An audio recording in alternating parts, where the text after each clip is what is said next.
Theseus's ship. When does something stop being itself?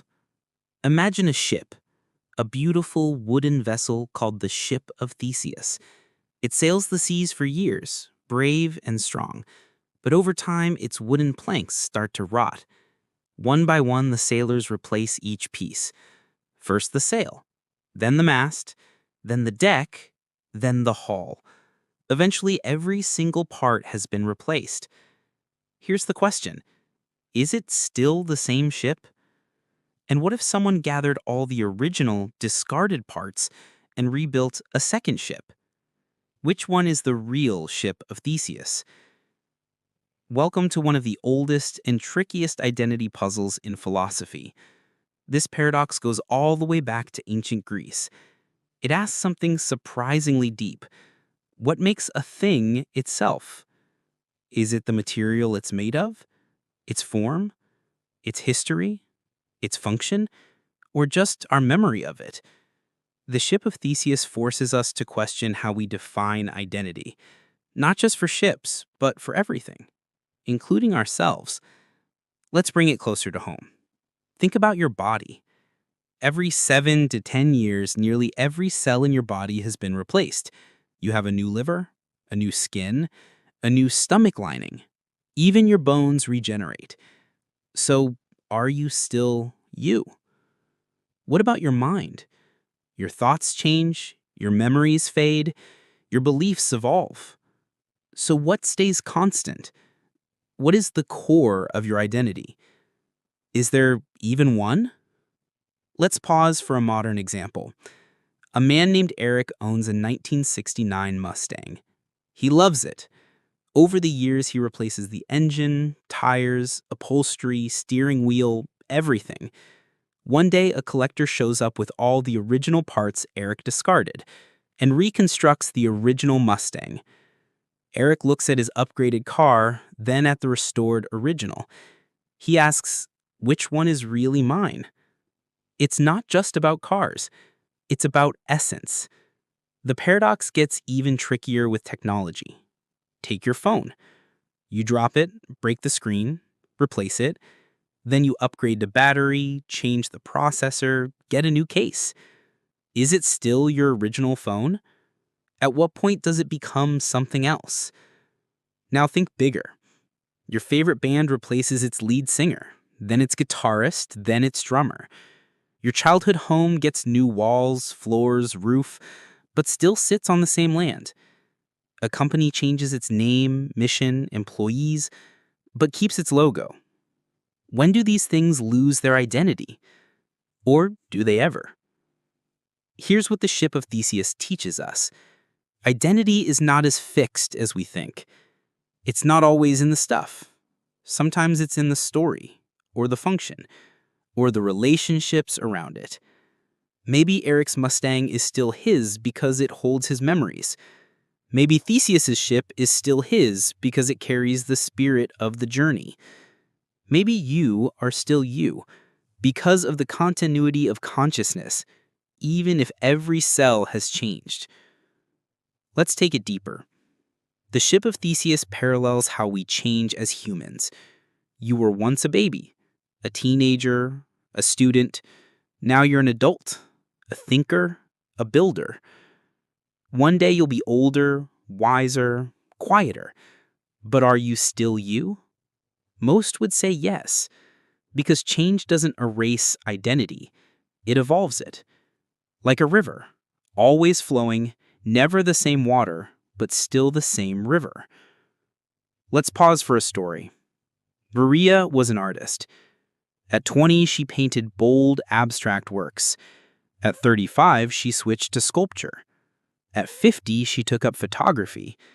Critics said, she keeps changing. She's lost her identity. But Maria said, no, I found more of it. Her art wasn't a fixed thing. It was a living process. And so was she. Here's the paradox's punch. The Ship of Theseus teaches us that identity may be relational, not absolute. That change doesn't mean loss, it can mean growth.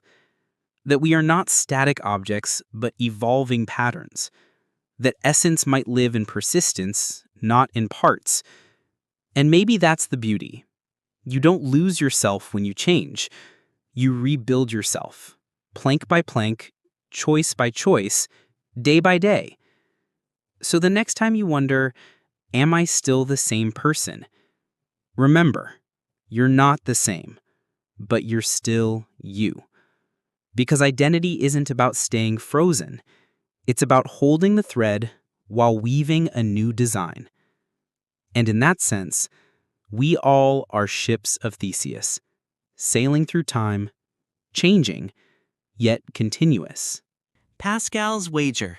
Should you believe in God just in case? Imagine you're at a cosmic casino. There's a table in front of you labeled God exists, yes or no. You have to place a bet. You can't refuse to play because not betting is also a choice. So, what do?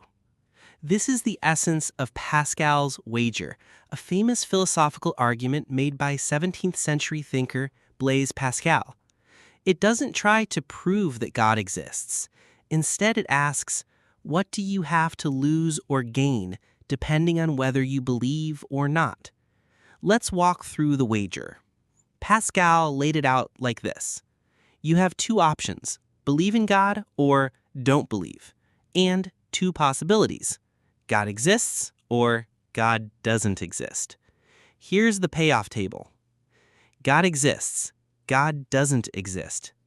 Believe, infinite reward, finite loss, time, etc. Don't believe, infinite loss, finite gain, freedom, etc.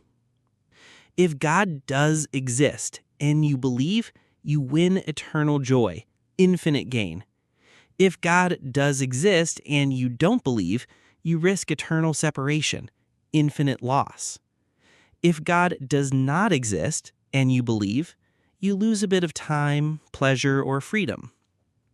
If God does not exist and you don't believe, you gain a bit of time, pleasure, or freedom. So Pascal's point is, the rational bet is belief.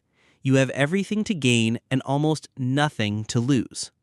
But wait, can belief be a choice? Can you force yourself to believe something just in case? That's one of the biggest criticisms of Pascal's wager. Belief, many argue, isn't like choosing a flavor of ice cream. It's a deep conviction, a trust, a surrender. You can't fake it, especially if the being you're betting on is supposed to be all-knowing. But Pascal anticipated that. He said, if you can't believe, then start by living as if you believe. Follow the rituals, practice the habits. Over time, belief might grow.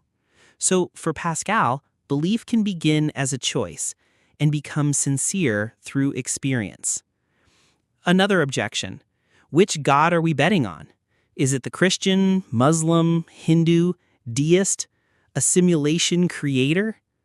Pascal didn't offer a definitive answer, but defenders of the wager argue, even if you don't know which version is correct, belief in a higher order still gives your life meaning, humility, and structure. So the wager isn't about dogma, it's about orientation. It asks, do you live as if this world is all there is, or as if there's something more? Here's a modern analogy. Imagine you're given a vaccine. It might prevent a deadly disease, but there's no guarantee the disease will ever show up. Do you take it? The risk is small. The protection is huge. Pascal would say, the wise person prepares for the biggest possible outcome, even if the odds are unclear. But Pascal's wager isn't just about religion. At its core, it's about how we make decisions under uncertainty. And life is full of uncertainties. Will this relationship last? Should I quit my job to follow my dream? Is it safe to trust someone? Will my efforts pay off? You can't know in advance, but you can weigh the stakes, not just the odds. That's the deeper lesson of Pascal's logic. Let's try a story. Eli was a self-declared atheist, sharp, scientific, unsentimental. But after losing a loved one, he found himself whispering to the sky. He didn't believe anyone was listening, but something in him hoped. Later, he told a friend, "I'd rather live as if there's something beyond than die realizing I never let myself feel wonder." That's Pascal's wager, not as dogma, but as a posture toward life. Not, "I believe because I'm scared," but "I believe because the alternative feels emptier." There's also a psychological benefit. Studies show that people who have faith in something larger than themselves, religious or not, tend to cope better with stress, have stronger communities, recover faster from trauma, live with more purpose. Maybe belief isn't just a metaphysical gamble. Maybe it's a psychological investment in resilience, meaning, and connection. Of course, belief can be misused. History is full of wars, oppression, and control disguised as faith. So Pascal's wager shouldn't be used to pressure, manipulate, or shame. It's not a weapon. It's a mirror. It asks, given the limits of what we can know, what kind of life do you want to live? One of cold certainty, or one that dares to hope? So what's the lesson? Pascal's wager teaches us that belief can be a bet, not on facts, but on value. That uncertainty doesn't mean inaction. That some risks are worth taking, not because you're sure, but because they shape who you become. That meaning, even if uncertain, might be more powerful than clarity, because at the end of the day, we're all placing bets, every day, with every choice. The question is, what do you believe is worth betting your life on? Moral luck. Why good people sometimes get blamed or praised for what they can't control. Let me ask you something strange. Two drivers leave the same party. Both are drunk, both drive the same route. Both swerve, both run a red light, but only one hits a pedestrian. The other gets home safely. Now, who do we judge? The one who killed someone, obviously. But wait, they did the same thing. The only difference? Luck. That's the unsettling idea behind moral luck. Moral luck is the idea that people are often judged morally for things outside their control. It was first explored deeply by philosopher Thomas Nagel. It challenges a core assumption of ethics, that we should only be blamed or praised for things we intentionally do. But life isn't that clean. Let's take another example. Two soldiers fight bravely in battle. One gets lucky, survives, and becomes a hero. The other is hit by friendly fire and dies. The first is honored, the second is forgotten. Did one act more morally than the other? No. But outcome shapes how we remember them. That's moral luck.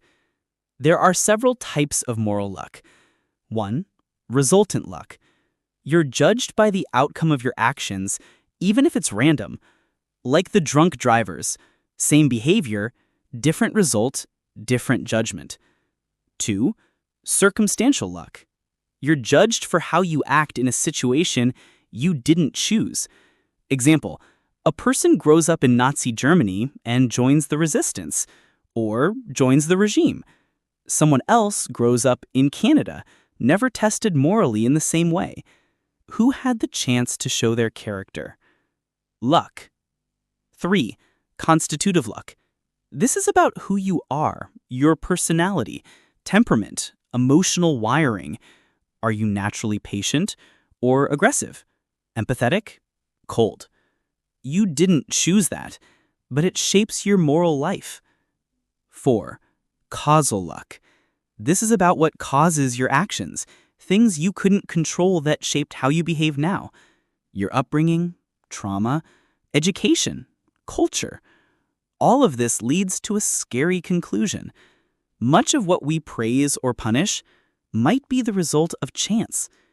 And yet we still hold people accountable because we have to. A society where no one is blamed for anything because it's all luck would fall apart. But a society where we ignore the role of luck, that's unfair. So, where's the line? Let's pause for a story. Angela and Mark both grew up in poor neighborhoods. Angela meets a teacher who inspires her, pushes her to college. Mark never meets that person. Angela becomes a lawyer. Mark ends up in jail. Society says Angela made good choices. Mark made bad ones. But what if the difference wasn't choice, but luck? What if Mark could have been Angela with a single different encounter? Moral luck forces us to complicate our judgments. It says, be careful who you blame and who you idolize, because the person who seems good may just be fortunate, and the person who did wrong may have had no other path. That doesn't mean we excuse all behavior, but it means we judge with humility and with mercy. This idea has huge implications. In law, should two people who commit the same crime get different sentences because one caused more harm? In politics, are some leaders heroic or just lucky? In daily life, do we praise rich people for hard work or for being born into the right place at the right time? Once you see moral luck, you see it everywhere. But here's the paradox. We still need responsibility. Society only works if people are held accountable. So we walk a tightrope. Recognize luck, but still expect responsibility. Forgive when appropriate, but also protect others from harm. It's not simple. It's not clean, but it's human. Let's pause for another story. Javier was a young man who committed a robbery. He served 5 years in prison. While there, he met a counselor who changed his life. After release, he became a teacher, then a mentor for at-risk youth. One day he said, "I don't ask people to forgive me. I just want them to understand. I'm not the same person I was." He took responsibility, but he also knew he was lucky to get a second chance. Not everyone does. So what does moral luck teach us? That judgment should be gentle, that justice must be paired with compassion, that people are shaped by forces they don't choose, and that we're all lucky in ways we'll never fully see. And maybe the real test of character is how we treat people less lucky than us. So the next time you feel angry at someone's actions, pause. Ask, if I had their life, their history, their mind, would I have done any differently? And if the answer is maybe not, lead with mercy.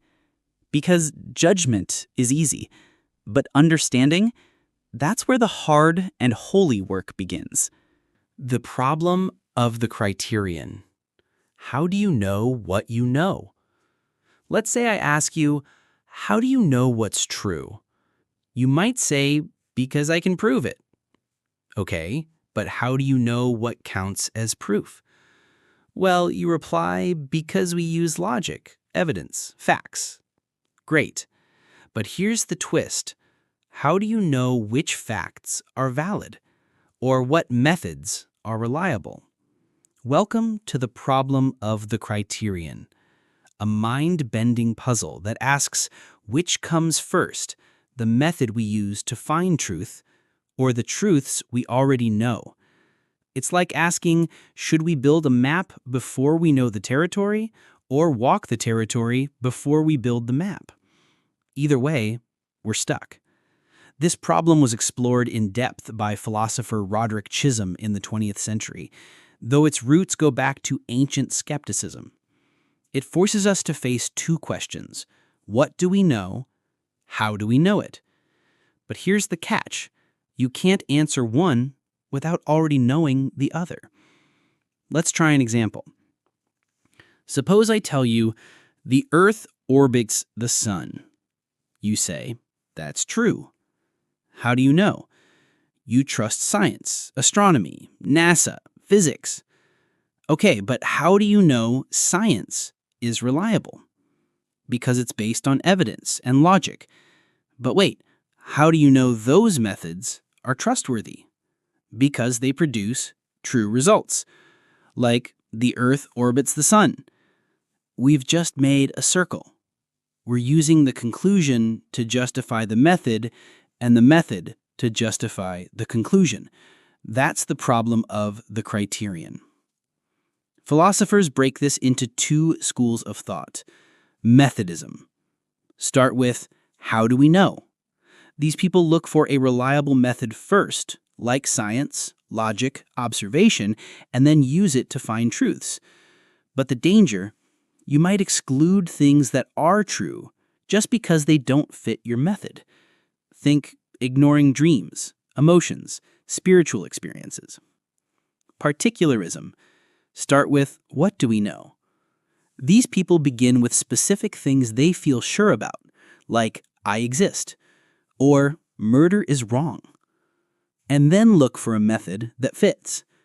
But the danger, you might assume you're right without ever testing how. Think bias, superstition, blind belief. So what's the way out? Some say there isn't one. That this circular trap means we can never have absolute certainty. We either have to accept that knowledge starts somewhere arbitrary or admit that everything rests on assumptions. Either way, not very satisfying. Let's pause for a story. A philosophy professor walks into class and writes 2 words on the board. Prove everything. Then he asks, using only provable facts, convince me that you're not dreaming right now. The room goes silent. Someone says, well, I can feel the desk. He replies, how do you know you're not dreaming the feeling? Another says, I remember walking here. He replies, but dreams can include memory. Eventually, one student shrugs and says, maybe we start by trusting something, even if we don't know why. Exactly. Sometimes belief precedes justification. The problem of the criterion shows up in every field. In science, what counts as evidence? In law, what's a credible witness? In ethics, what's a valid moral principle? In religion, what's a divine truth? In everyday life, who do you trust? What do you believe? It's not just a philosopher's headache, it's how we live. Every decision, every opinion rests on some criterion, even if we don't know where it came from. So what does this problem teach us? That knowledge may never be fully self-contained, that every belief system, science, religion, philosophy, starts from a leap, that humility isn't just polite, it's rational. Because when we argue about truth, we're often arguing about criteria we never agreed on in the first place. Let's pause for another story. Janelle is an engineer. She designs bridges using physics and maths. One day, her young daughter asks, how do you know maths is real? Janelle hesitates. She's never doubted it before, but now she sees. Even her concrete world rests on something abstract. She doesn't stop using maths, but she starts respecting the questions more, and she raises her daughter to do the same. So what now? Do we give up on truth? No, but we hold it gently. We admit that all knowledge begins somewhere unprovable, and that's okay, because life isn't lived in perfect logic. It's lived in trust, trial, and conversation. And maybe the goal isn't to escape the circle, but to be aware of it. So next time someone asks, how do you know that's true? Pause. Not to doubt yourself, but to remember that all knowledge walks a tightrope. And walking it well takes courage, not certainty. The experience machine. Is pleasure all that matters? Imagine this. A brilliant scientist comes to you and says, we've built the perfect machine. Step inside, and you'll live the most pleasurable life possible. Eternal happiness, No pain, no fear, just joy. In this machine, you won't know it's fake. You'll believe everything is real. You'll have the perfect career, perfect love, perfect life. All you have to do is plug in. Would you do it? This is the experience machine, a thought experiment by philosopher Robert Nozick. And it forces us to ask, is pleasure the highest goal in life? On the surface, the answer might seem obvious. Of course we want to be happy. We chase it, we protect it, we celebrate it. So why not choose guaranteed pleasure? But Nozick believed we want more than just to feel good. We want to be real. Let's break it down. The experience machine gives you maximum joy, zero suffering, a perfect illusion. But it takes away reality, authentic experience, true relationships. It gives you the feeling of love, success, wisdom, but none of it is real. So here's the hard question. Is it better to live a perfect lie or an imperfect truth? Let's pause for a story. Arjun had a complicated life, struggled with failure, faced heartbreak, lost loved ones. One day, he read about the experience machine and thought, what if I could erase the pain? But the more he imagined it, the more he realized, my pain shaped me. My failures taught me. My joy means more because it's rare. He didn't want synthetic happiness. He wanted a life that meant something, even if it hurt. The experience machine challenges hedonism, the belief that pleasure is the highest good. If that were true, we should all plug in. But most people say no. Why? Because we value authenticity, growth, connection, meaning. Pleasure is part of life, but meaning makes life worth living. There are 3 big reasons people reject the machine. Number 1, we want to do things, not just feel them. Feeling like you climbed a mountain is not the same as actually climbing it. Experience matters, but effort matters too. Number 2, we want to be someone, not just feel like someone.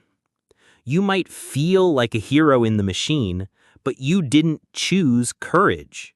You didn't face risk. You didn't grow.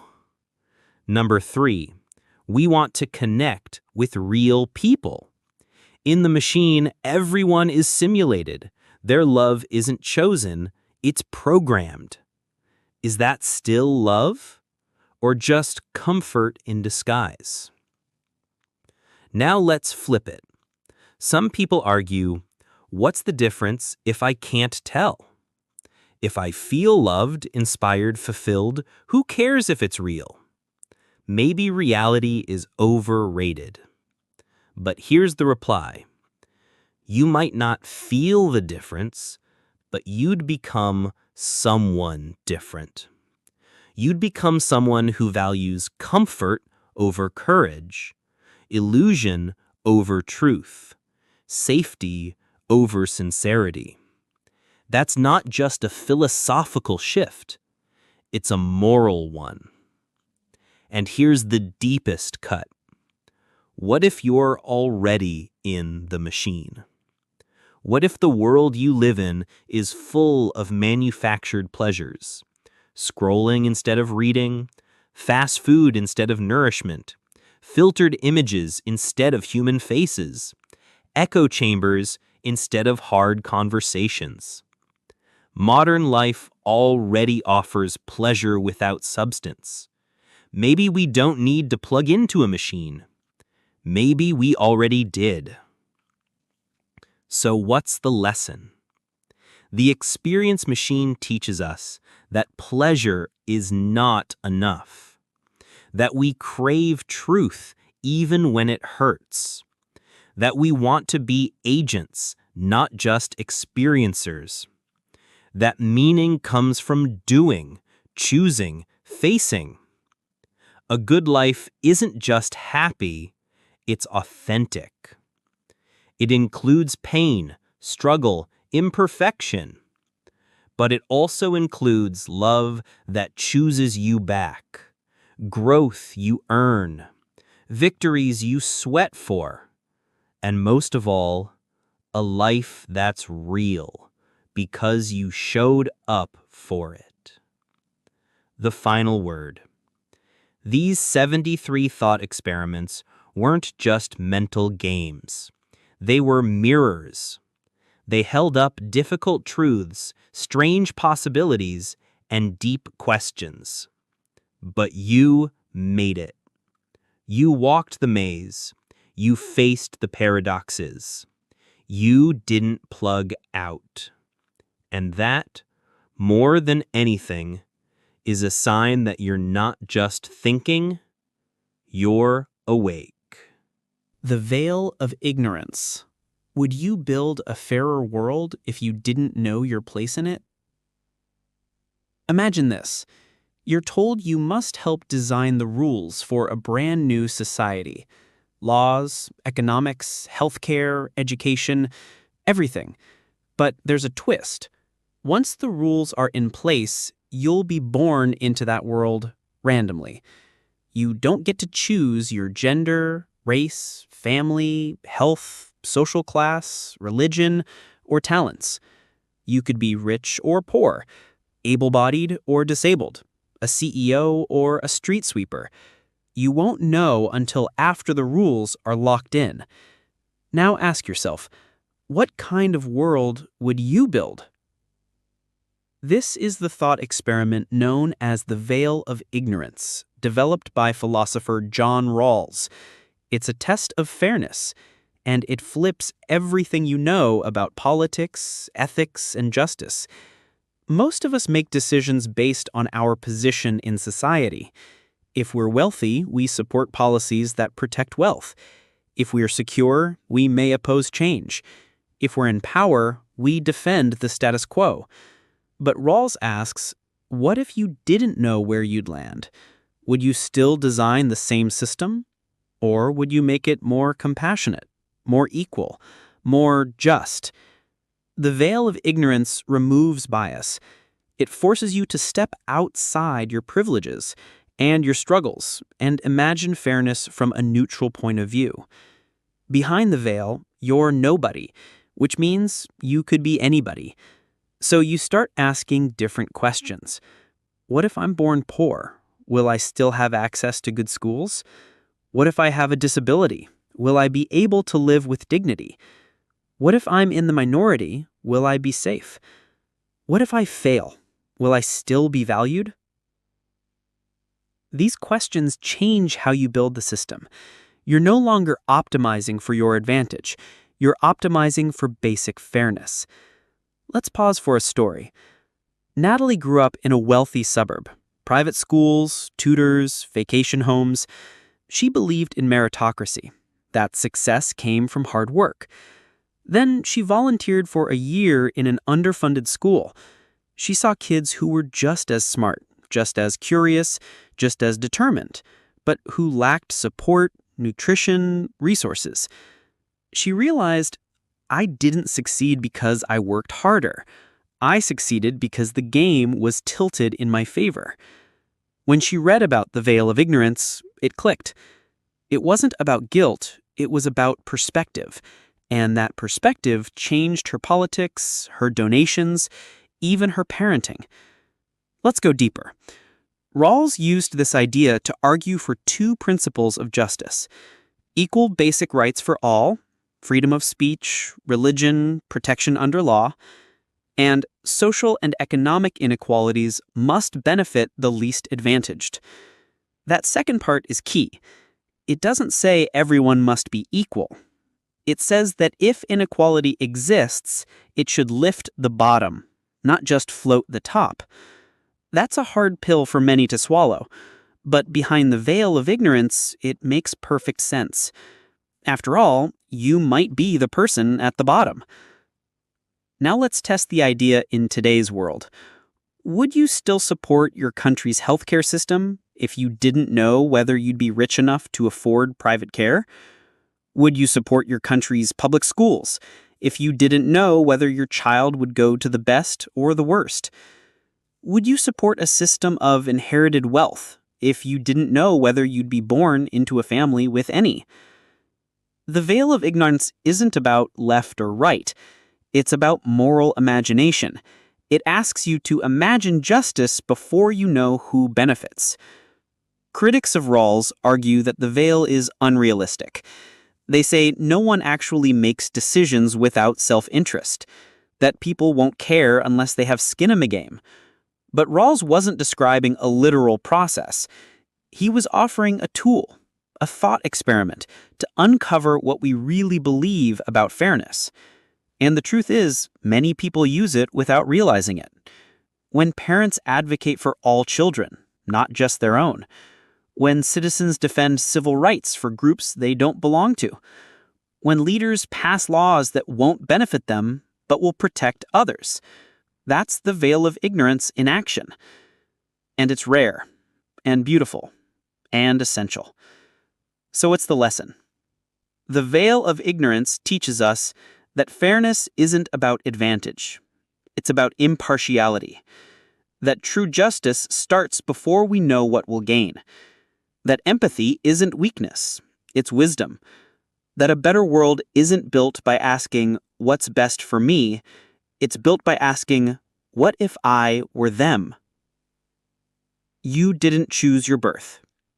You didn't choose your luck, but you can choose the kind of society you build. And when you imagine that you could be anyone, you finally start building a world that's good for everyone. The brain in a vat. What if everything you know is a lie? Close your eyes. Now imagine this. You're not really sitting in your chair. You're not reading these words on a screen. You don't even have a body. You're just a brain floating in a jar of nutrients. Wires are attached to you. A supercomputer is feeding your brain every experience you've ever had. The sights, the sounds, the people, the memories, all of it fake. This is the brain in a vat thought experiment, and it asks one brutal question. How do you know anything is real?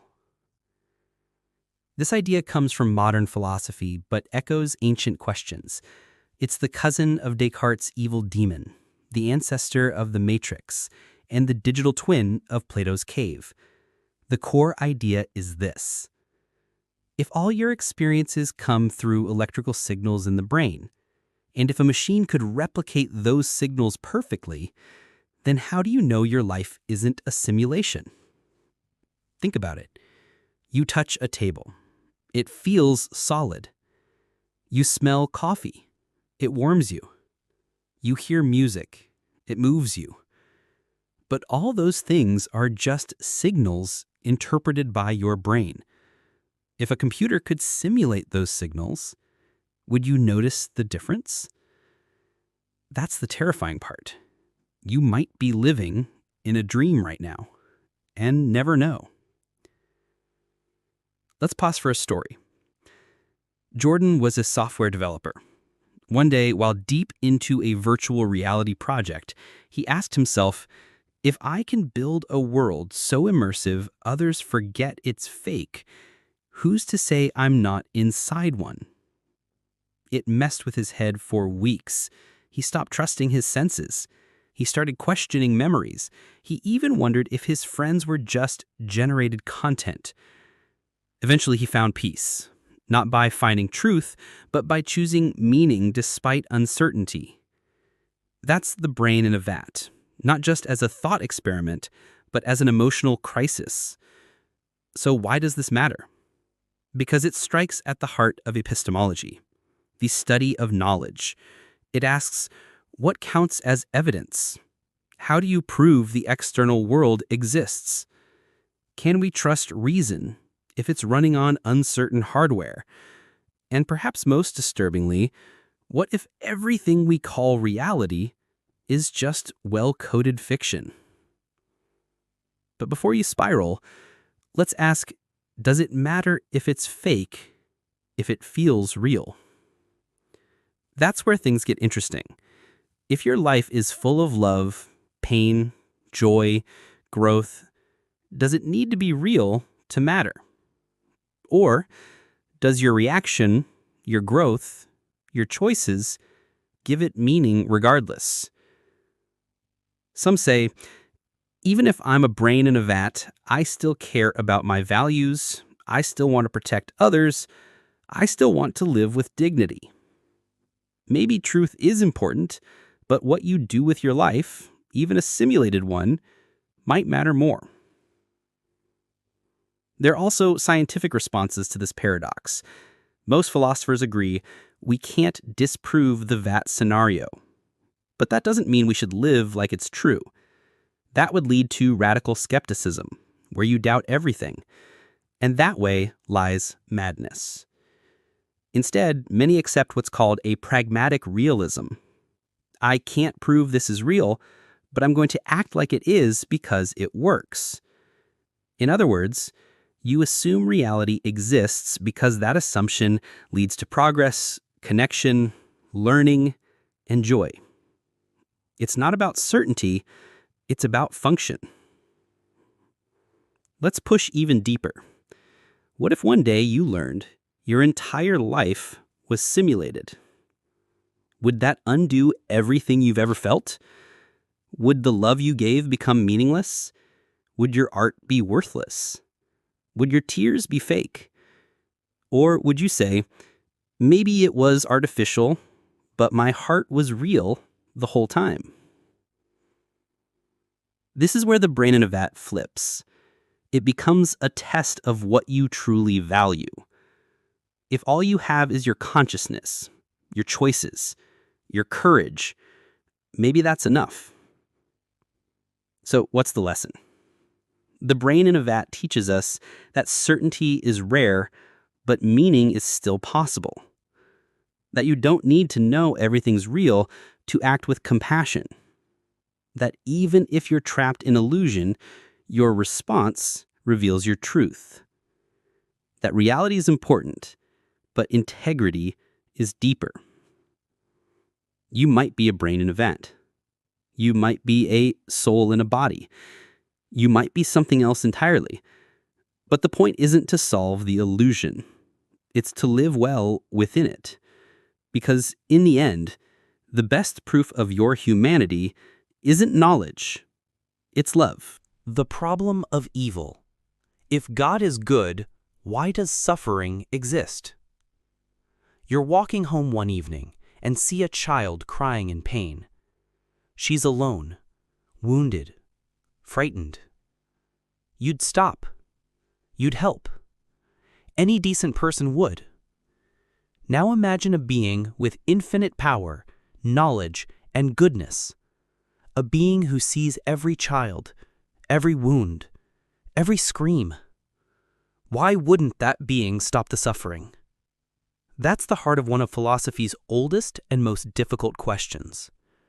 If God is all-powerful, all-knowing, and all-good, why does evil exist? This is the problem of evil. And for many thinkers, it's the single most powerful challenge to traditional ideas of God. Let's break it down logically. The classic version goes like this. If God is all good, he would want to eliminate evil. If God is all-powerful, he could eliminate evil. Evil exists. Therefore, either God is not all good, not all-powerful, or doesn't exist. It's a cold, clean argument. And it stings. Because it forces us to ask, what kind of universe are we living in? A designed one? A chaotic one? Or something else? Philosophers and theologians have wrestled with this for centuries. Some say evil exists because of free will.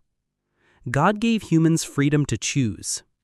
And with freedom comes the possibility of cruelty, greed, betrayal. Without that freedom, we'd be puppets, not people. But this only explains human evil, not natural evil. What about earthquakes, diseases, infants born into pain? Did they choose that? If not, why would a loving creator allow it? Others argue suffering has a purpose, even if we can't see it. Pain builds character. Loss teaches compassion. Darkness makes light meaningful. There's truth in this. Some of our deepest growth comes from struggle. But still, is it worth the price? Would a good parent burn their child to teach them resilience? If we wouldn't accept that from humans, why accept it from the divine? There's also the idea that we simply can't understand God's plan, that suffering fits into a grand design too complex for us, that our pain has meaning we can't grasp from our limited view. This is called the greater good defense. But it can be dangerous too. Because if we excuse every horror as part of the plan, we risk becoming passive, or worse, complicit. We stop fighting injustice. We stop comforting the broken. We say, "It's meant to be," instead of asking, "How can I help?" Let's pause with a story. Marcus was a young father. His baby girl died from a rare disease before she turned 1. At the funeral, a friend said, "God needed another angel." Marcus didn't respond. Later, he said, "I don't want a God who takes babies for company." It wasn't anger. It was sorrow wrapped in disbelief. He didn't lose faith, but his faith changed. He stopped asking, "Why did this happen?" and started asking, "How can I love more fiercely because it did?" The problem of evil doesn't have a single answer. It has many, each with strengths, weaknesses, and emotional weight. Some people resolve it through theology. Others abandon belief altogether. And some, like Marcus, live in the tension between hope and heartbreak. Maybe that's where most of us are. But maybe the value of this question isn't in solving it. Maybe its value is in how it shapes us. Because whether or not we believe in God, this question forces us to confront suffering, to look it in the eye, to stop pretending everything happens for a reason, and instead ask, what kind of person do I want to be in a world like this? Here's a quiet truth. We may never know why evil exists, but we can know how to respond to it, with presence, with action, with compassion. Maybe the best argument against evil is goodness, not as theory, but as daily rebellion. Every time we soothe a child, heal a wound, forgive an enemy, we push back. We say, this pain doesn't get the final word. So what's the lesson? The problem of evil teaches us that belief is not always comfort. It can be anguish. That faith is not the absence of doubt, but the choice to love in spite of it. That in a world where suffering exists, we must become sources of healing. That mystery doesn't excuse cruelty, but can deepen empathy. You don't have to have answers. You just have to keep showing up, with opened eyes and open hands. Because even if we can't end all evil, we can refuse to be part of it. The Sorites paradox. When does a heap stop being a heap? Here's a strange question. If you remove a single grain of sand from a heap, is it still a heap? Most people say yes, one grain doesn't change much. Okay, then remove another grain. Still a heap? Yes. Remove one more, and another, and another. At what point does the heap stop being a heap? This is the Sorites paradox, also known as the paradox of the heap. It comes from the Greek word saros, meaning heap, and it's a puzzle about vagueness, boundaries, and how we define things. On the surface, it sounds silly, but dig deeper, and it cracks open some of the hardest questions in language, identity, and logic. Let's go back to the heap. You start with 10,000 grains of sand. That's a heap. You remove one. Now you have 9,999. Still a heap. But if you keep going grain by grain, eventually you'll reach one grain.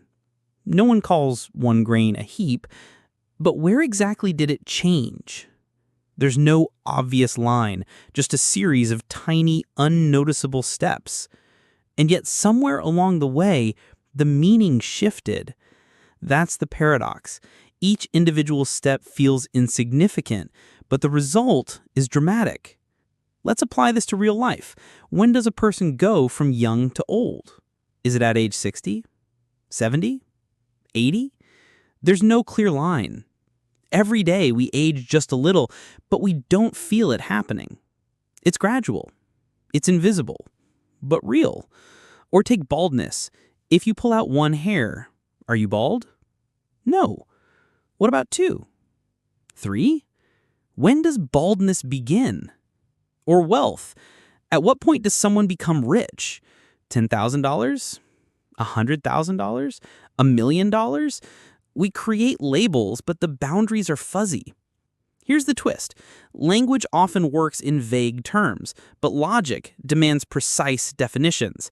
So when we try to apply strict reasoning to fuzzy concepts, we run into trouble. The Sorites paradox exposes the tension between how we talk and how we think. It reveals the limits of categories, and in doing so, it makes us question how we define almost everything.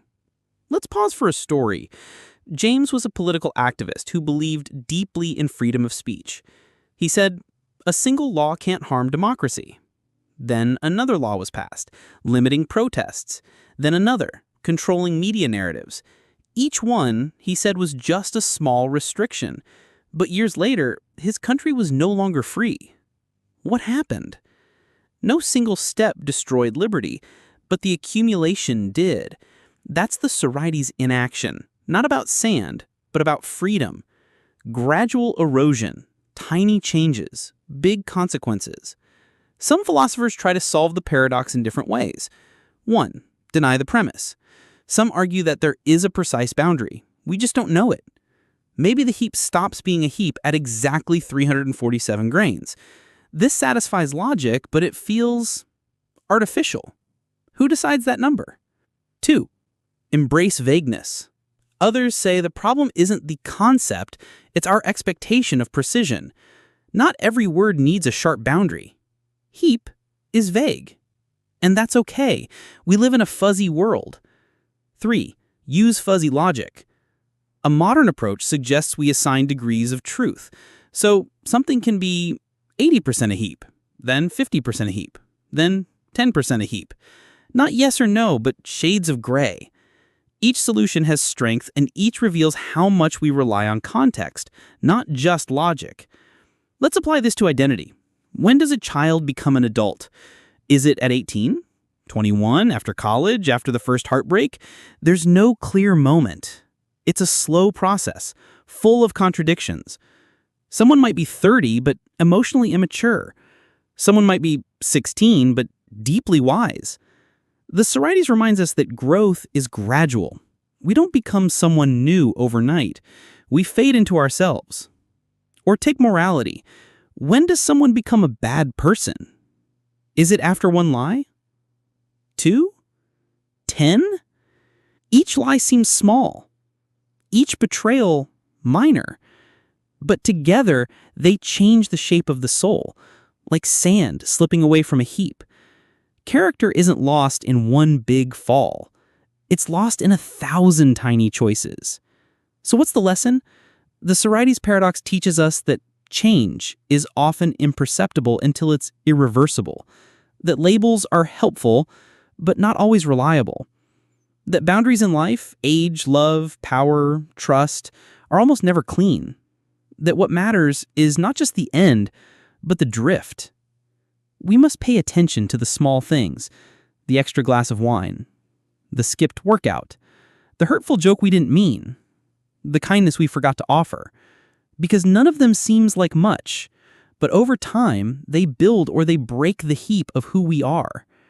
In the end, we are not made of grand moments. We are made of grains. Little choices, little shifts, little truths. So be mindful of your heap, because it only takes one grain at a time to lose it all. The trolley problem. Would you pull the lever? A runaway trolley is speeding down the tracks. Up ahead, 5 people are tied to the rails, helpless, unaware, seconds away from death. You're standing by a lever. If you do nothing, the trolley hits all 5. But if you pull the lever, it will switch to a side track where one person is tied down. Do you pull it? This is the trolley problem, one of the most famous ethical dilemmas ever created. It's simple, it's brutal, and it won't let you look away. Because no matter what you choose, someone dies, and you have to live with the choice. Let's unpack it. If you do nothing, 5 people die. If you pull the lever, you intentionally cause the death of one person. Most people instinctively say, "Of course I pull it. Saving 5 is better than saving 1. This is the utilitarian view. The idea that the right thing is whatever brings the greatest good to the greatest number. 5 lives are worth more than 1. Simple math, right? But here's the twist. You didn't just let someone die. You killed them by your own hand. And that brings in a whole different ethical theory, deontology, which says some actions are morally wrong regardless of outcomes. For a deontologist, pulling the lever is murder, and wrong even if the result seems better. So what matters more, consequences or intentions? Let's complicate it. Now imagine this. Instead of pulling a lever, you're standing on a bridge. A large man is next to you. The only way to stop the trolley is to push him off the bridge and onto the tracks. His body would block the trolley and save the 5 people. Do you push him? Suddenly, most people say no. Even though the math is the same, 1 life to save 5, something feels different. Why? Because pushing a man to his death feels more personal than pulling a lever. It brings up questions of motive, proximity, and moral responsibility. You're not just flipping a switch. You're making physical contact, using someone's body as a means to an end. That, many people argue, crosses a sacred line. Let's pause for a story. Maya was a trauma nurse. One night, 2 patients arrived, both in critical condition. One had a higher chance of survival, the other older and sicker. With limited blood supply, she had to make a decision. She chose the one with a better prognosis. The other died. She never forgot that night. Later, someone asked her, was it the right decision? She said it wasn't about right or wrong. It was about doing the least harm I could with the little time I had. That's the real-life version of the trolley problem. Not clean, not theoretical, just heartbreakingly human. Now imagine this twist. You're not a bystander. The person on the sidetrack is your child. The 5 people are strangers. What now? Utilitarian logic says save the five. Parental instinct says save your child. This forces a deeper question. Can moral decisions ever be objective? Are we always influenced by love, bias, fear? The trolley problem isn't just about ethics, it's about emotion. In modern times, the trolley problem has taken on new relevance. Self-driving cars may one day have to make split-second decisions. Swerve and hit one pedestrian, stay the course and hit three, protect the passenger or the people in the crosswalk. How do we program morality? Whose life gets priority? Should machines make moral judgments? These questions are no longer philosophical puzzles. They're engineering problems, and they require answers. But here's the most disturbing part of the trolley problem. You can't win. You're either the person who let 5 people die, or the person who chose to kill someone else. No matter what you pick, you carry the weight. And maybe that's the point. Maybe ethics isn't about feeling clean. Maybe it's about choosing the least wrong thing and owning it. So what's the lesson? The trolley problem teaches us that ethics isn't black and white.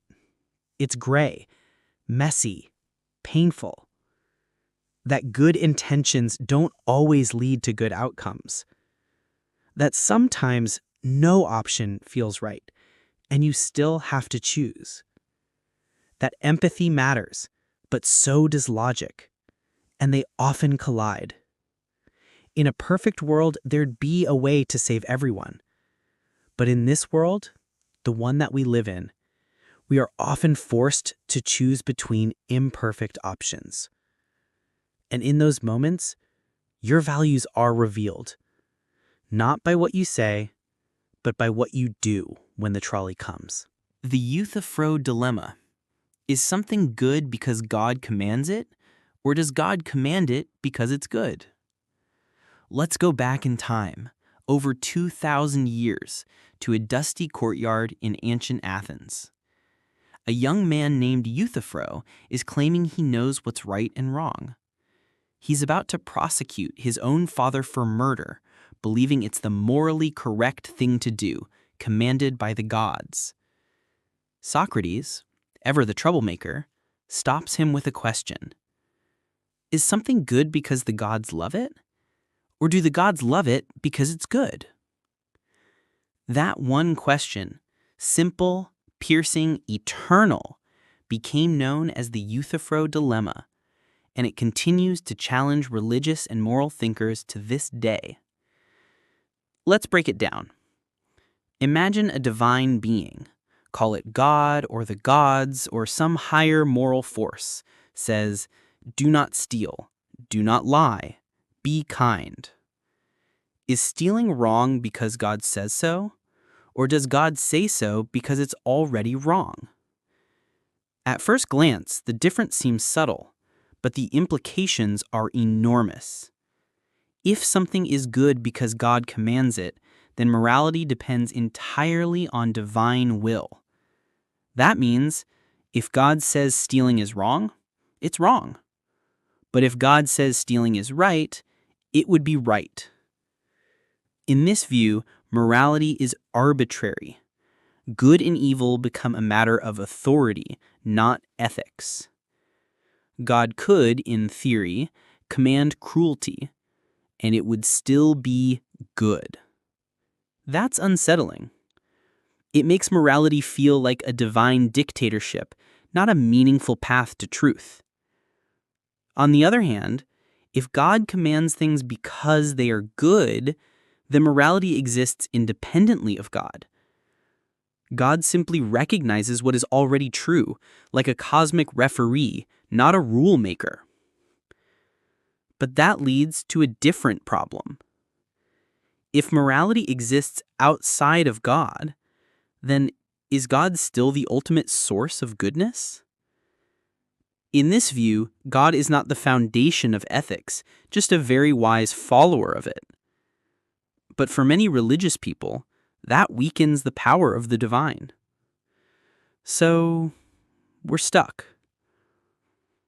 Either morality is arbitrary, subject to divine whim, or morality is separate from God, making God unnecessary for ethics.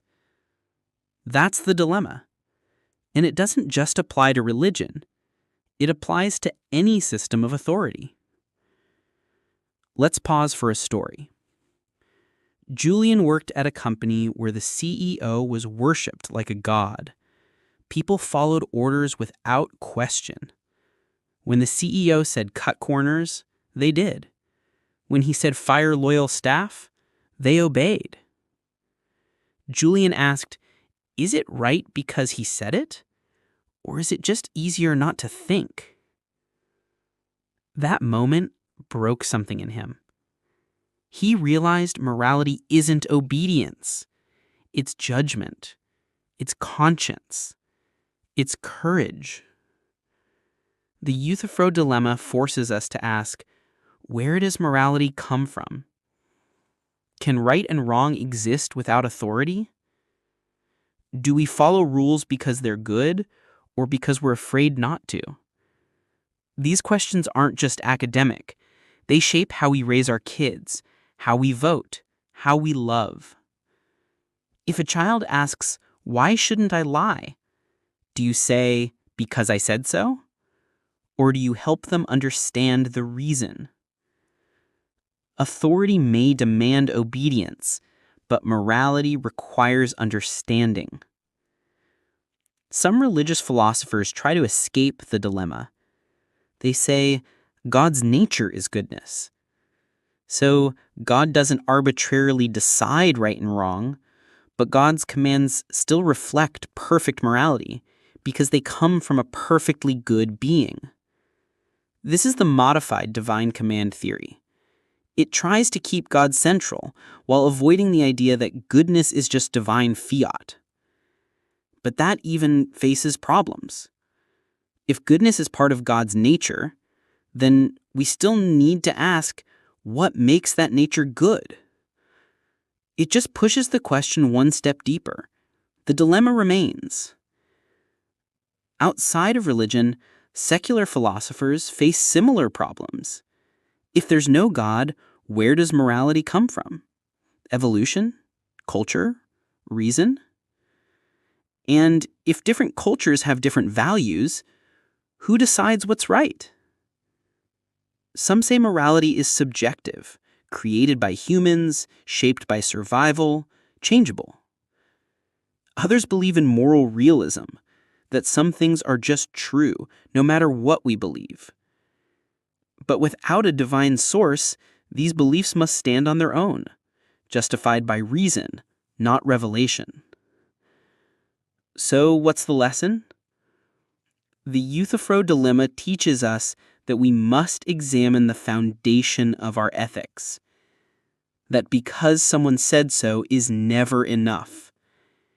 That even divine commands need moral reflection.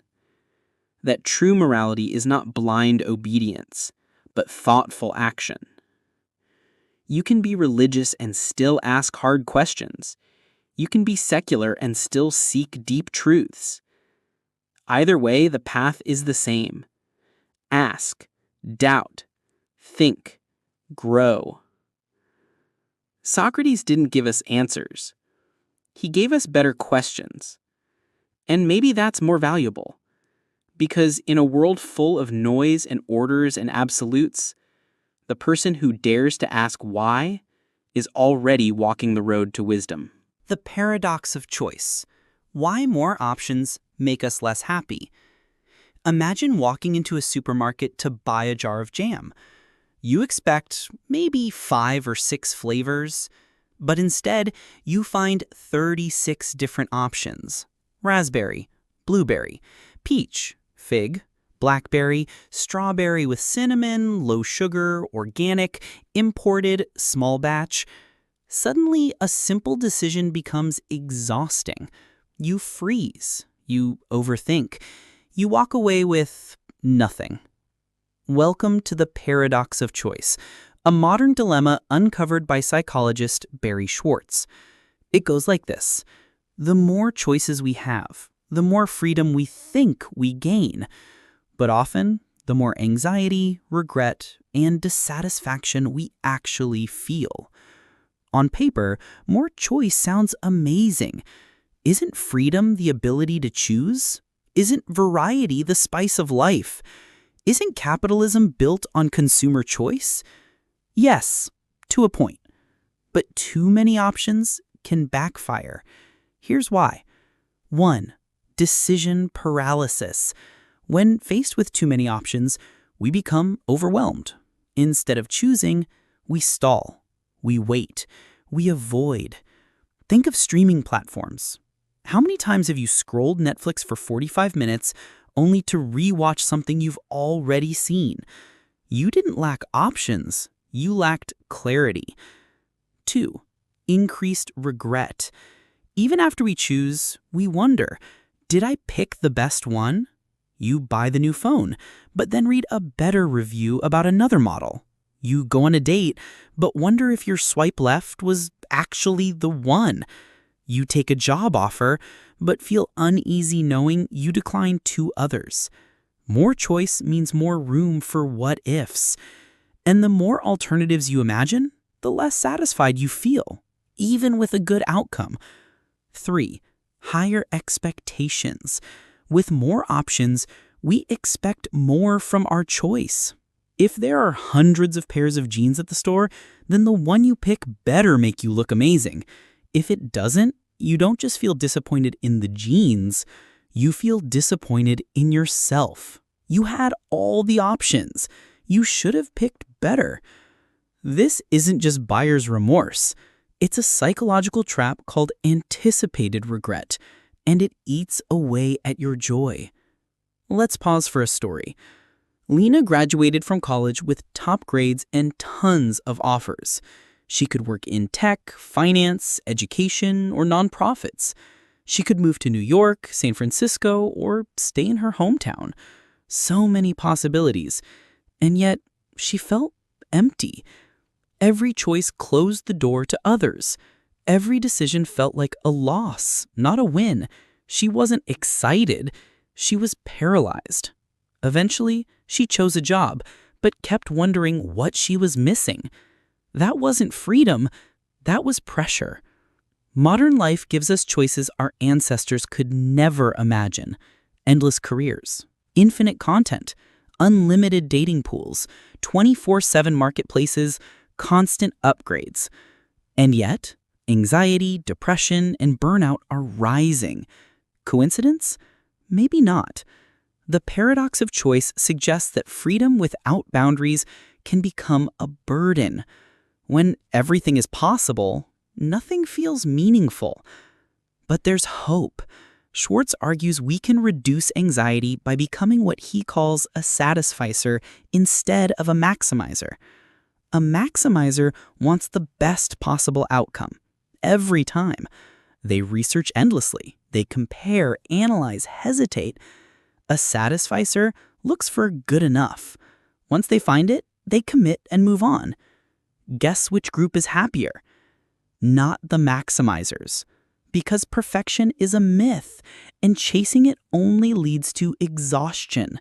Satisficers know that joy comes not from perfect choices, but from embracing choices. So what can we do? 1. Limit your options. Don't scroll through 50 restaurants. Pick 3. Don't read 100 reviews. Read 5. Cut the noise. Simplify the field. 2. Set clear criteria. Decide in advance what matters most. For example, I need a laptop under $1,000 with strong battery life. Stick to it. Ignore the rest. 3. Accept imperfection. No choice is perfect, but most are good enough. 4. Practice gratitude. Instead of looking at what you didn't pick, focus on what you gained. Celebrate the path you chose. Let's end with this. Freedom is not about having endless choices. It's about having the clarity to choose. The happiest people aren't the ones who explored every path. They're the ones who picked a direction and walked it fully. So next time you're stuck in front of 36 jars of jam, remember, more options won't make you free. Simplicity will. The problem of other minds. One of the oldest and most enduring puzzles in philosophy is this: how can we truly know that other minds exist? That is, how can you be certain that the people around you, your friends, family, coworkers, actually have conscious experiences, thoughts, emotions, and sensations like you do? It might sound absurd at first, even arrogant, to question whether your best friend or your mother really has a mind. But this question isn't about distrust. It's about epistemology, the study of knowledge, and how we justify our beliefs. The issue of other minds forces us to confront the limits of our ability to know the inner lives of others. You only ever have direct access to your own mind. You know your own thoughts and feelings because you experience them from the inside, but you don't have that kind of access to anyone else. When you see someone smile, frown, cry, or laugh, you're seeing physical expressions. These are behaviors that you interpret as evidence of mental states. But what if they're just very sophisticated automatons? What if what you're seeing is just behavior without any real experience behind it? This is not science fiction. This is the philosophical dilemma at the heart of solipsism, the view that only your own mind is sure to exist.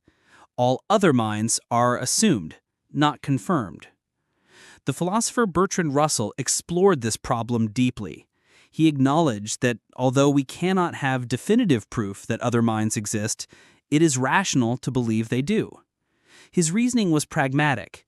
It makes more sense to assume that others feel pain when they scream, enjoy food when they smile, or worry about the future like you do, because this assumption best explains their behavior, and because it's the only way society can function meaningfully. Yet philosophers like Thomas Nagel have gone further. In his famous essay, What Is It Like to Be a Bat?, Nagel argued that even if we know a lot about a creature's physical makeup, we still can't know what it is like to be that creature, its subjective experience. He wasn't only talking about animals. His deeper point was that subjectivity is irreducible. You can't reduce experience to behavior or biology alone. You can study every part of the brain and still not know what it feels like to see red, to feel grief, or to fall in love, unless you've lived it. This is the heart of the problem of other minds. It's a chasm between the observable and the experiential. You can see the effects of a mind, speech, behavior, art, expressions, but you can never directly perceive the mind itself. It's hidden behind the curtain of subjectivity. In the realm of artificial intelligence, this problem becomes even more urgent. If an AI chatbot says, "I'm feeling sad," is it really feeling anything, or is it just simulating language? If a humanoid robot one day says, "I love you," do you take that seriously, or do you doubt it, because you know that behind the words, there's no actual consciousness? This leads to important ethical questions. If we can't know whether another being is conscious, do we have the right to treat it however we want? If you're unsure whether an animal suffers, do you give it the benefit of the doubt? Do we need to assume minds to have morality? Some philosophers argue that empathy, the emotional understanding of others, is the bridge across this gap. When you see someone crying and feel compelled to comfort them, you're engaging in a kind of intuitive leap. You're assuming they feel sadness because you felt sadness. You're using your own inner life as a reference. Empathy, then, is not proof, but a kind of moral trust. Others, like Ludwig Wittgenstein, offered a different perspective. He argued that language and behavior are not signs of inner mental states, They are the mental states. When someone cries, that is sadness. When someone laughs, that is joy. There is no hidden mental world apart from the public expression of it. In this view, the problem of other minds dissolves because the mind isn't hidden behind behavior, it's expressed through it. But this view remains controversial. Many people still feel that there's something fundamentally mysterious about consciousness, something that can't be explained from the outside. Consider this scenario. Imagine a world where every person behaves exactly like a human. They speak, smile, tell jokes, make art, but they are in fact philosophical zombies. They have no inner experience, no consciousness.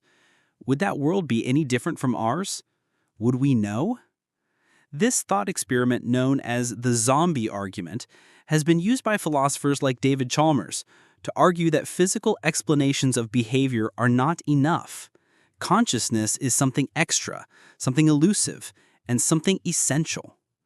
In practical life, most people resolve the problem of other minds by simply ignoring it. They operate on trust, convention, and shared behavior. They assume that other people feel pain, want love, and fear death, because acting otherwise would make you either cruel or insane. Society is built on this shared assumption. Still, for the philosopher, the question remains open, and perhaps it always will. The problem of other minds reminds us that we are each trapped, to some extent, within our own skulls, limited to our own perceptions. But it also reminds us of the beauty of connection. Every time someone says, "I understand you," they are performing a miracle, reaching out from their own world into yours. Whether we can ever know other minds, we can still try to honor them. We can listen, empathize, love, and learn, not because we are certain, but because we care. And in the end, maybe that's what really matters. The experience machine. If you could live in a perfect illusion, would you? Imagine this. Scientists invent a machine that can simulate any experience you desire. You want to win the Olympics? You can.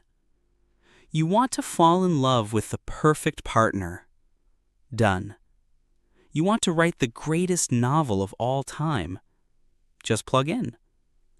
The machine feeds signals directly into your brain, making everything feel completely real. You won't know it's fake. Once inside, you'll live your dream life forever. But there's a catch. Once you enter the machine, you can't come back. So, would you plug in? This is the thought experiment known as the experience machine, created by philosopher Robert Nozick. And it asks a deceptively simple question. Is pleasure the ultimate goal of life? Let's explore that. Many theories of happiness, from ancient hedonism to modern utilitarianism, suggest that what we all want is pleasure and the absence of pain. Under this logic, the best life is the one with the most joy, satisfaction, comfort, and bliss. So, if the machine can give you that, why not use it? Why suffer in the real world when you can float in a perfect illusion? What does it matter if it's not real, as long as you feel good? But here's where things get uncomfortable. Most people say, no, I wouldn't plug in. Even if the machine promises a perfect life, something feels off. Nozick argues this tells us something profound. We value more than just pleasure. We want authenticity. We want meaning. We want to be real, even if reality is flawed. Let's pause for a story. Maya was offered a high-paying job in a glamorous industry, one that looked amazing on social media. Lavish parties, famous clients, nonstop attention. But it wasn't her passion. She loved painting, small, quiet works that no one paid attention to. One night, over dinner, a friend asked her, "Would you rather look like you're living your dream or actually live it?" That question haunted her. Eventually, she turned down the offer. It wasn't about comfort or applause. It was about truth. So why do we hesitate to plug into the machine? Nozick suggests 3 reasons. 1. We want to do things, not just feel them. It's not enough to feel like you climbed Everest. You want to actually climb it, with scraped knees, freezing winds, and all. Number 2, we want to be a certain kind of person. We want to be brave, loving, creative, not just simulate those feelings. Number 3, we want to live in contact with reality. We want to know the world as it is, not just as a fantasy in our heads. The experience machine may offer pleasure, but it robs you of reality. This thought experiment also exposes a tension in modern life. We're constantly surrounded by virtual pleasures, scrolling through curated lives on Instagram, escaping into games and fantasy worlds, numbing out with endless streaming. Sometimes it feels like we're already in the machine, just not fully plugged in. Are we choosing comfort over engagement? Are we chasing comfort over authenticity? Are we becoming more interested in how things feel than what they are? Let's go deeper. The experience machine doesn't just challenge hedonism. It challenges how we define a good life. Is a good life one that feels good? Or one that means something? If meaning matters, what gives life meaning? Truth? Relationships? Creativity? Struggle? None of those are guaranteed in the machine. Because in the machine, you're alone, floating in a dream. No real connection, no real stakes, no real growth. Just sensation. But not everyone agrees with Nozick. Some argue, who cares if it's fake? If it feels real, it is real. To me. The brain is already living in a simulation of chemicals and signals. Life is full of illusions anyway. Why not pick the pleasant ones? These aren't stupid points. They force us to ask how much of our current reality is already curated, edited, constructed. Maybe we're not as far from the experience machine as we think. Maybe we're already choosing comfort over truth every day. So, what's the lesson? The experience machine teaches us that pleasure alone isn't enough, that we crave meaning, even if it comes with pain, that truth, even when ugly, matters more than blissful lies, that being awake is better than dreaming, even if the dream is sweet. Real life is messy. It disappoints. It wounds. But it also surprises. It challenges. It connects. It makes you grow. And at the end of the day, it's not how happy you felt. It's how deeply you lived. The veil of ignorance. What would you choose if you didn't know who you'd be? Imagine this. You're about to design a brand new society from scratch. You get to decide the rules. Who gets the most power? Who gets the best healthcare? Who has to work the hardest? Who owns the land? But here's the twist. Before making any decisions, you must wear a veil of ignorance. You won't know what your role in the new society will be. You could be born rich or poor, black or white, man or woman, disabled or able-bodied, privileged or marginalized. You don't know. Now, how would you design that world? This is the veil of ignorance, a powerful thought experiment created by philosopher John Rawls. and it flips the question of justice on its head. Usually, we think about fairness from our own seat at the table. The lucky want to keep things as they are. The unlucky want change. But Rawls said, true justice begins when we imagine we could be anyone. Because once you remove your personal bias, your ethics become more real. It's no longer about what works best for me. It becomes what's fair for all. Let's play it out. If you didn't know whether you'd be rich or poor, you'd probably make sure there's a safety net. If you didn't know your gender, you'd likely demand gender equality. If you didn't know your race, you'd build strong anti-discrimination laws. Because you might end up on the wrong end of every system. The veil of ignorance forces us to build a world we'd accept from any position, not just the top. Let's pause for a story. Marcus was a wealthy CEO who used to believe in strict meritocracy. People should pull themselves up, he'd say. No handouts, just hustle. Then his daughter was born with a rare disability. Suddenly, he saw the world through new eyes. How hard it was to access healthcare. How inaccessible most buildings were. How quickly society forgot people like her. That year, he started funding inclusive design and healthcare reform. He didn't change because he read a theory. He changed because he imagined himself on the other side. That's the veil in action. Now, let's apply this to real issues. Healthcare. Would you be okay with a system where only the wealthy get care if you didn't know whether you'd be rich? Education. Would you support unequal schools if your child might attend the worst one? Justice system. Would you be okay with racial profiling if you didn't know your race?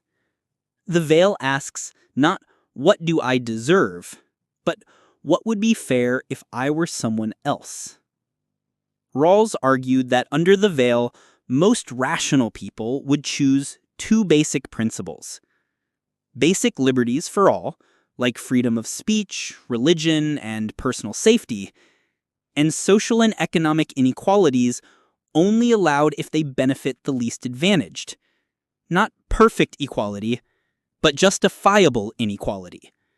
If someone earns more, that's okay, as long as the system helps everyone, especially those at the bottom. That's called the difference principle. It says inequality is tolerable only if it lifts everyone. But critics challenge Rawls. They ask, isn't this too idealistic? People don't think this way in real life.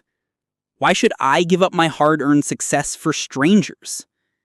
These aren't silly objections. They remind us that self-interest is powerful, and that even moral reasoning is shaped by power, fear, and identity. But Rawls never said people already think this way. He said, this is how we should think if we want fairness. The beauty of the veil of ignorance is its universality. It works across cultures, religions, and ideologies. It doesn't care who you are now. It asks, would you still think this is fair if tomorrow you woke up as someone else? It's empathy made rational, compassion made logical, and in a divided world, that's radical. Here's the lesson. Justice isn't about preserving what we have. It's about imagining what others lack. It's not about guilt. It's about clarity. The veil of ignorance helps us step outside ourselves, to think as humans, not as demographics. It reminds us we could have been anyone. We could have been anywhere. So let's build a world we'd want, no matter where we landed. That's not weakness. That's wisdom. The Sorites paradox. When does a heap stop being a heap? Here's a strange question. If you remove a single grain of sand from a heap, is it still a heap? Most people say yes. One grain doesn't change much. Okay, then remove another grain.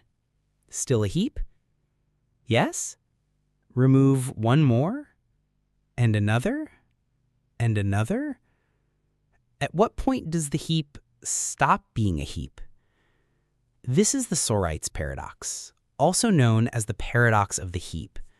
It comes from the Greek word soros, meaning heap, and it's a puzzle about vagueness, boundaries, and how we define things.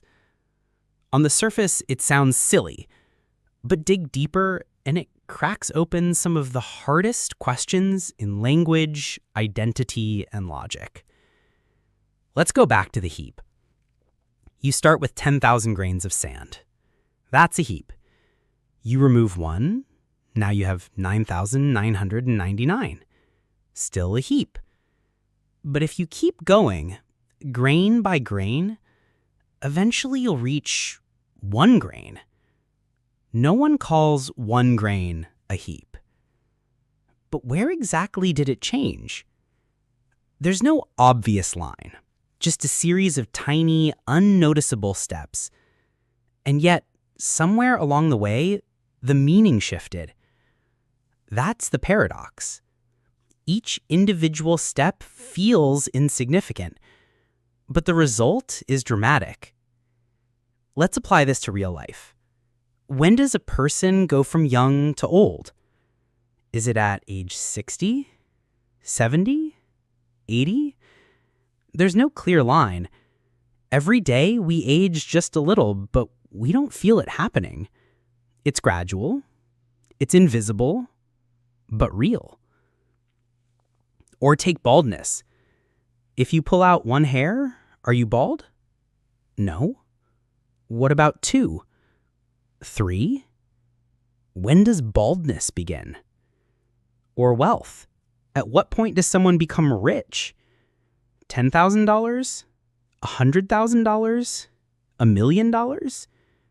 We create labels, but the boundaries are fuzzy.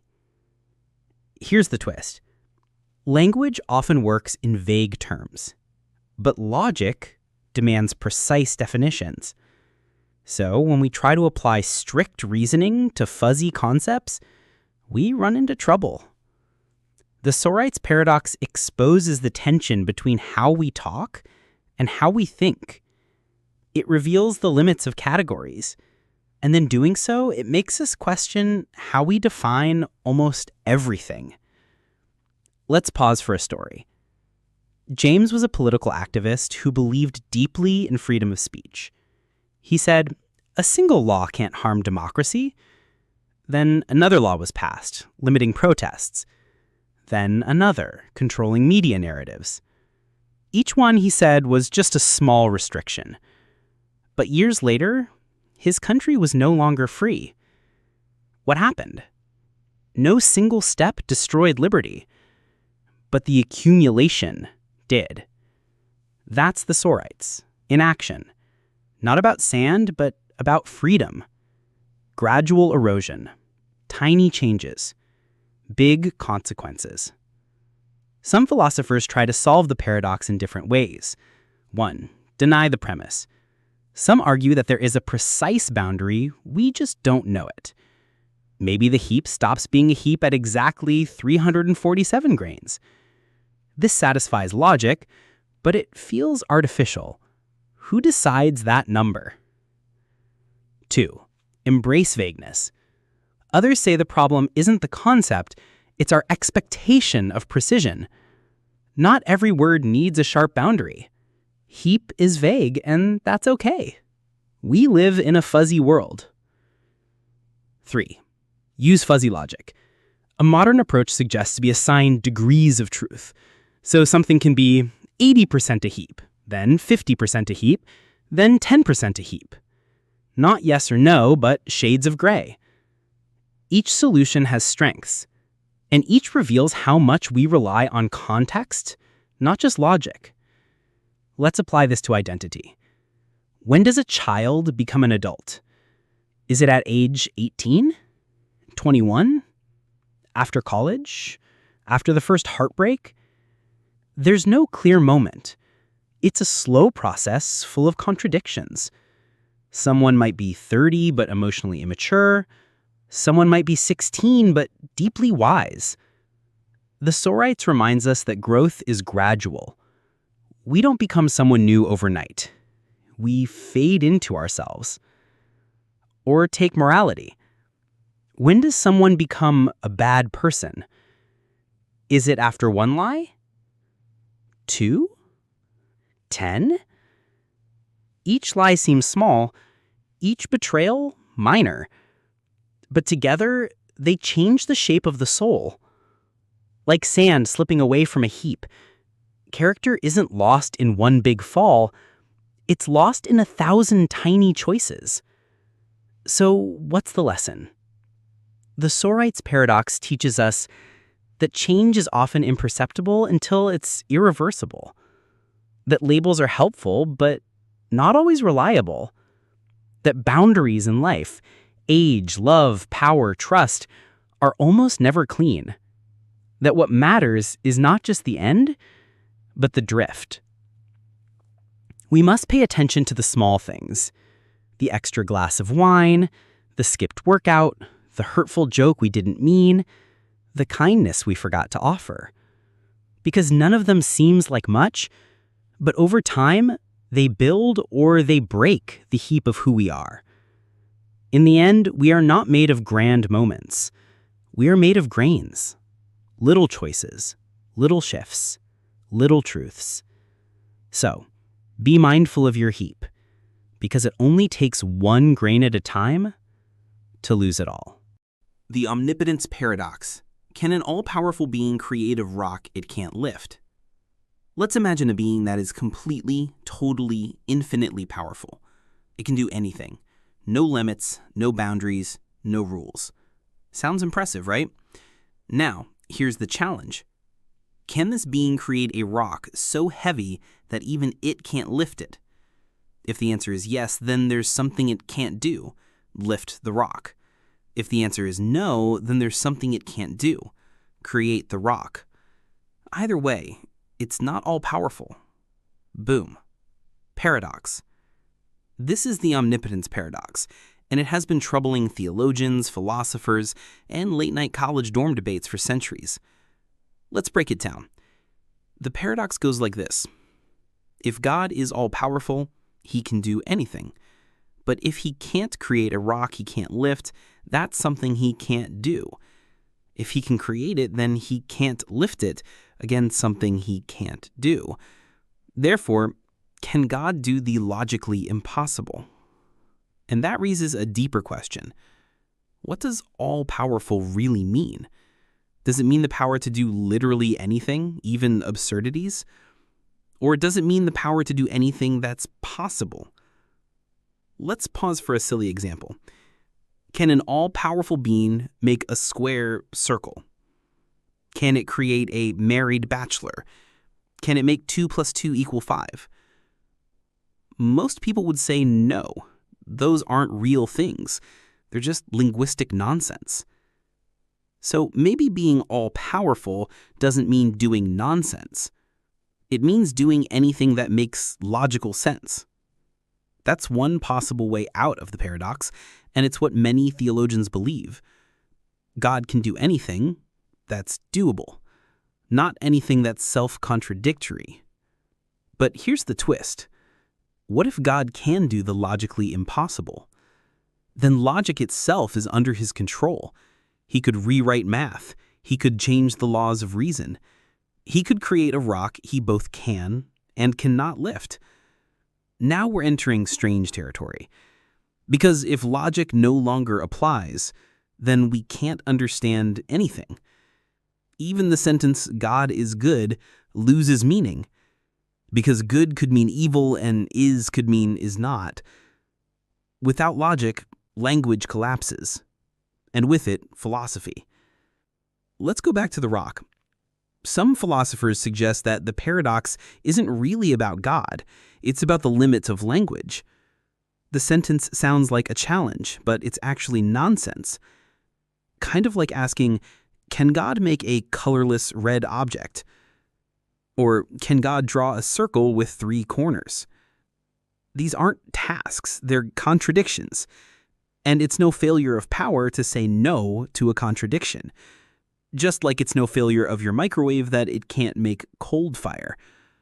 So the paradox dissolves once you see it for what it is, a word trick. But not everyone is satisfied with that. Some argue, if we say God can't do the impossible, we're limiting him.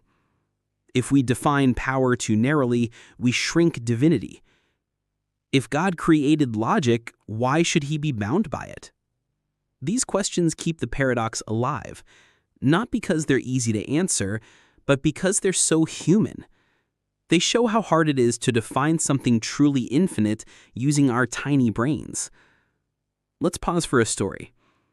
A child once asked your father, "Dad, can God make a rock he can't lift?" The father smiled and said, "That's like asking if God can make himself not God." The girl frowned.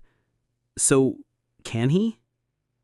The father thought for a second, then said, "He could, but why would he?"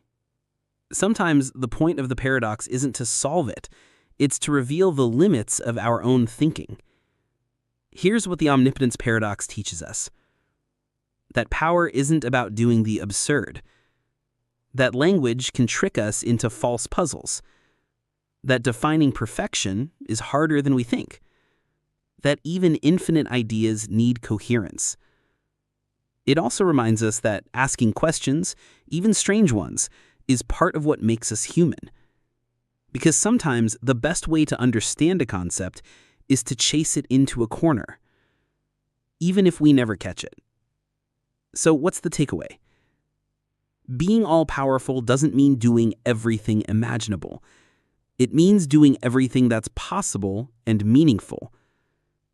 Not making round squares, not creating rocks that undo your own nature. Just the raw, overwhelming power to shape reality without self-contradiction. And maybe that's enough. Because if you're truly all-powerful, you don't need to prove it with parlor tricks. You just are. And that's the most powerful thing of all. Zeno's paradoxes: why you should never reach your destination, but always do anyway. You stand at the starting line. The finish line is 100 meters away. Easy, right? But here's the deal. Before you can get to the finish line, you have to get halfway, 50 meters. Before that, you must go halfway of that, 25 meters, then 12.5 meters, then 6.25 meters, then 3.125 meters, and so on forever. Each step requires reaching halfway again, and since there are infinite halves, you'll never finish the race. Welcome to Zeno's paradoxes, ancient mind puzzles that turn simple movement into philosophical nightmares. Zeno of Elea was a Greek philosopher from the 5th century BCE. He created these paradoxes to defend his teacher Parmenides, who claimed, "All motion is an illusion." Zeno's goal? To show that belief in motion, the thing we see every day, leads to contradiction. He wasn't trying to confuse people. He was trying to prove that our senses can't be trusted. Only logic can. And his paradoxes are still blowing minds 2,500 years later. Let's dive into the most famous ones. 1. The dichotomy paradox, the one we just did. You can never get anywhere because you always have to go halfway first, and there are infinitely many halfway points, so motion, impossible. 2. Achilles and the tortoise. Achilles races a tortoise. He gives the tortoise a 10-meter head start. Achilles runs fast, but by the time he reaches where the tortoise was, the tortoise has moved a little ahead. And by the time he reaches that spot, the tortoise has moved again. So he's always playing catch-up. He never passes the tortoise, which is ridiculous because we all know Achilles would. And that's the paradox. These puzzles play with two terrifying ideas: that space and time might be infinitely divisible, that infinity breaks our logic. Because in real life, of course you reach the finish line. Of course Achilles wins the race. But mathematically, Zeno seems to have a point. If you have to complete an infinite number of tasks, like going halfway forever, how can you ever finish? Even if each task takes less and less time, isn't infinity still infinity? Let's pause for a story. A young student named Leo was obsessed with breaking his personal record in the 100-meter dash. One night, while reading about Zeno, he started spiraling. Wait, if motion is impossible, have I ever really run? He brought the paradox to his coach. The coach laughed and said, "Kid, if Zeno was right, you'd still be stuck in your mom's womb." Leo replied, "But math says I have to pass infinite points." Coach, sure, but you do it in finite time. Just because something's infinite doesn't mean it's unfinishable. And that's the key. Here's where modern math steps in. Thanks to calculus, we now understand that infinite series can still have finite sums, like 1/2 plus 1/4 plus 1/8 plus 1/16 equals 1. So while Zeno's logic is clever, it doesn't account for what we now know about convergence. Your steps may be infinite, but their total length finite. In short, yes, there are infinite points. No, that doesn't mean the journey is infinite. Motion wins, Zeno loses. Kind of. But here's the twist. Even if modern math resolves the paradox, Zeno's challenge still haunts us, because he forces us to ask, what is time really? Is motion an illusion our brains smooth over? Are we living moment to moment, or just snapshots? If space and time are infinitely divisible, do we ever truly move? These aren't just math problems. They're metaphysical, and they echo through science and philosophy to this day. Some physicists argue, maybe time isn't a smooth flow, maybe it's quantized. Maybe we don't move through space, maybe we jump between frames. Maybe the universe is digital, like a simulation.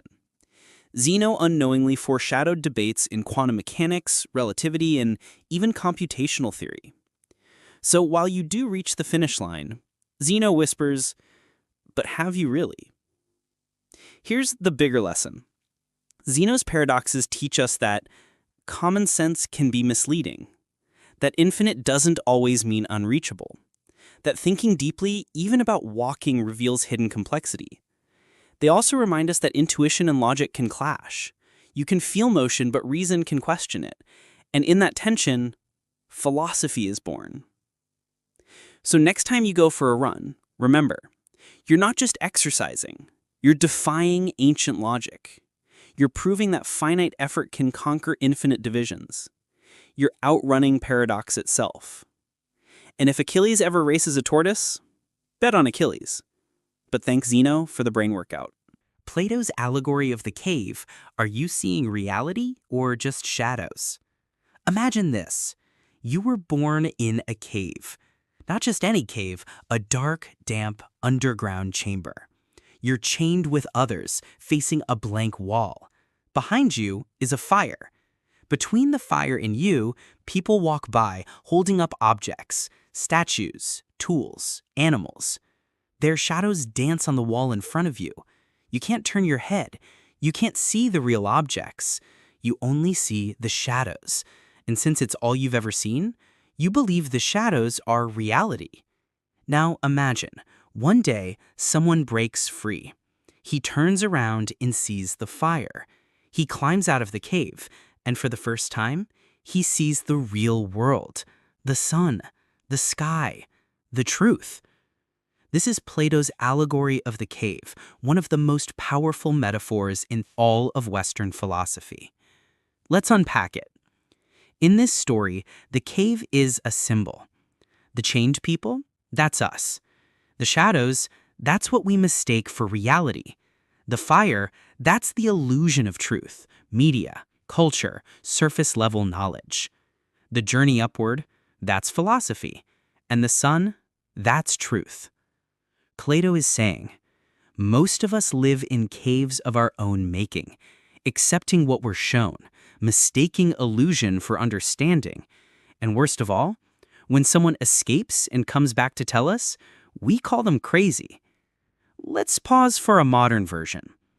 Imagine a kid born into a world where everyone stares at screens. His parents watch news all day. His friends scroll endlessly. His teachers teach from PowerPoints. He grows up thinking the screen is the world. Then one day, he hikes up a mountain. No signal, no notifications, just silence and stars. Suddenly it hits him. I've never really seen anything. I've just seen shadows on a wall. That's Plato's cave in 4K. The allegory also explores the pain of waking up. In the story, the freed prisoner doesn't rejoice immediately. He's blinded by the sun, confused, overwhelmed, angry, because truth isn't always pretty. It burns. And when he returns to the cave to tell the others, they laugh at him. They threaten him. They'd rather stay chained. Because the truth is scary. The cave is comfortable. Sound familiar? Plato wasn't just talking about caves. He was talking about education, power, and human nature. He believed most people live in ignorance, not because they're dumb, but because they're comfortable. Real education isn't about feeding facts. It's about turning souls. True knowledge requires pain, effort, and courage. To see reality, you must leave your illusions. But illusions feel safe. Let's bring it into today. What are the shadows on the wall now? Social media filters, political spin, celebrity culture, echo chambers, shallow headlines, conspiracy theories. We scroll, we react, we argue. But are we seeing truth or just well-lit shadows? The cave never disappeared. It just got Wi-Fi. But here's the hope. Plato believed some people can escape, not because they're better, but because they ask questions.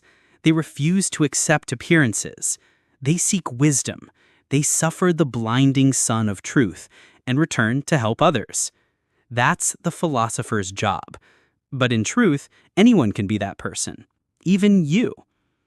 Let's pause for a story. Nina grew up in a strict environment. Her family told her, success means money. That's it. She studied finance, landed a big job, made 6 figures. But she felt hollow. One day, she read Plato. She realized, I've been chasing shadows. She quit, traveled, read philosophy, became a teacher. Her family thought she'd lost her mind. But for the first time, she felt free. That's the cave. That's the climb. And that's the cost of truth. So what's the lesson? Don't trust shadows. Don't settle for comfort. Question what you're told. And when the light hurts your eyes, don't turn back.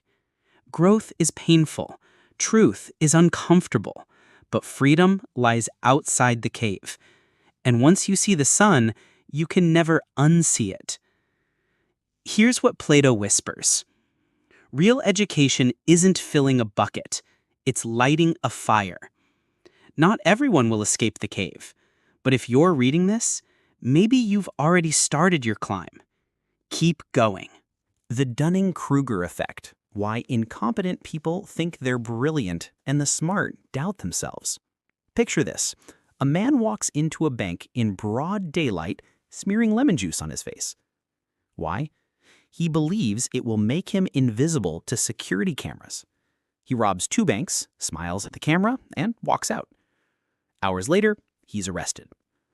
When police show him the footage, he's stunned.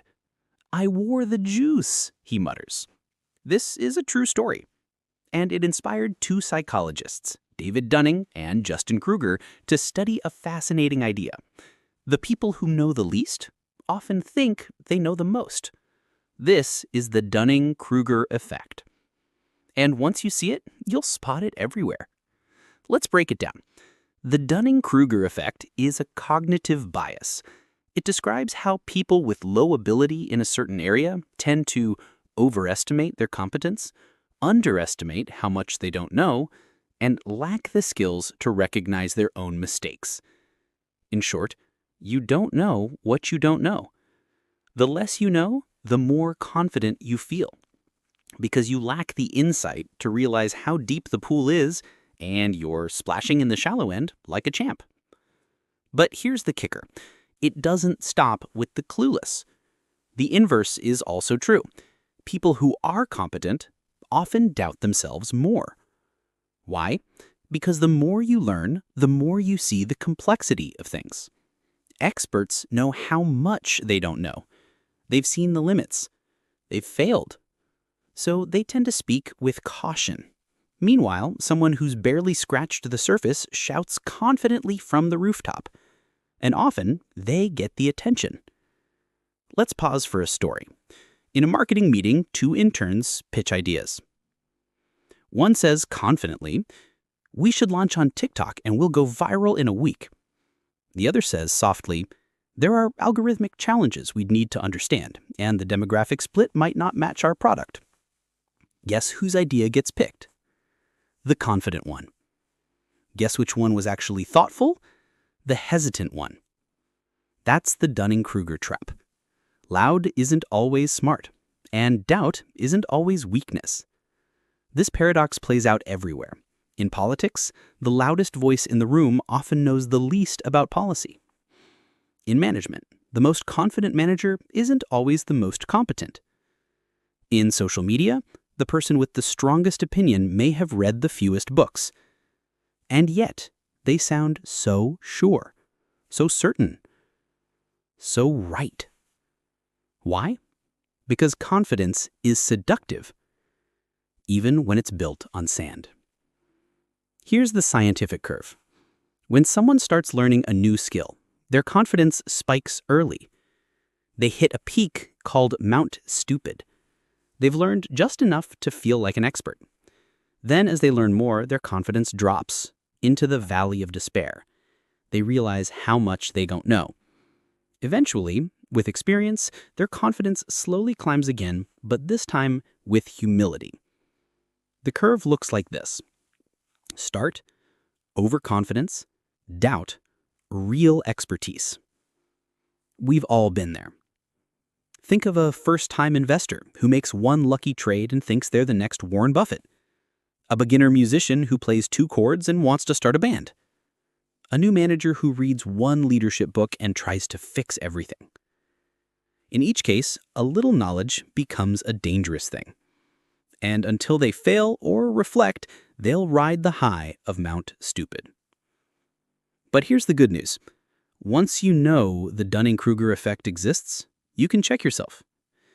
Ask, am I being overconfident? Do I really understand this topic or just think I do?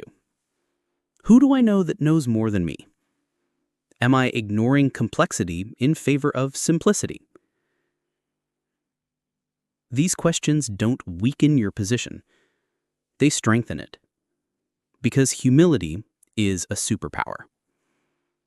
Let's pause for another story. Sarah was a software engineer who kept doubting her skills. She watched louder, flashier coworkers get promotions. She thought, maybe I'm not as smart as them. One day, a client had a critical bug. The loud engineers flailed.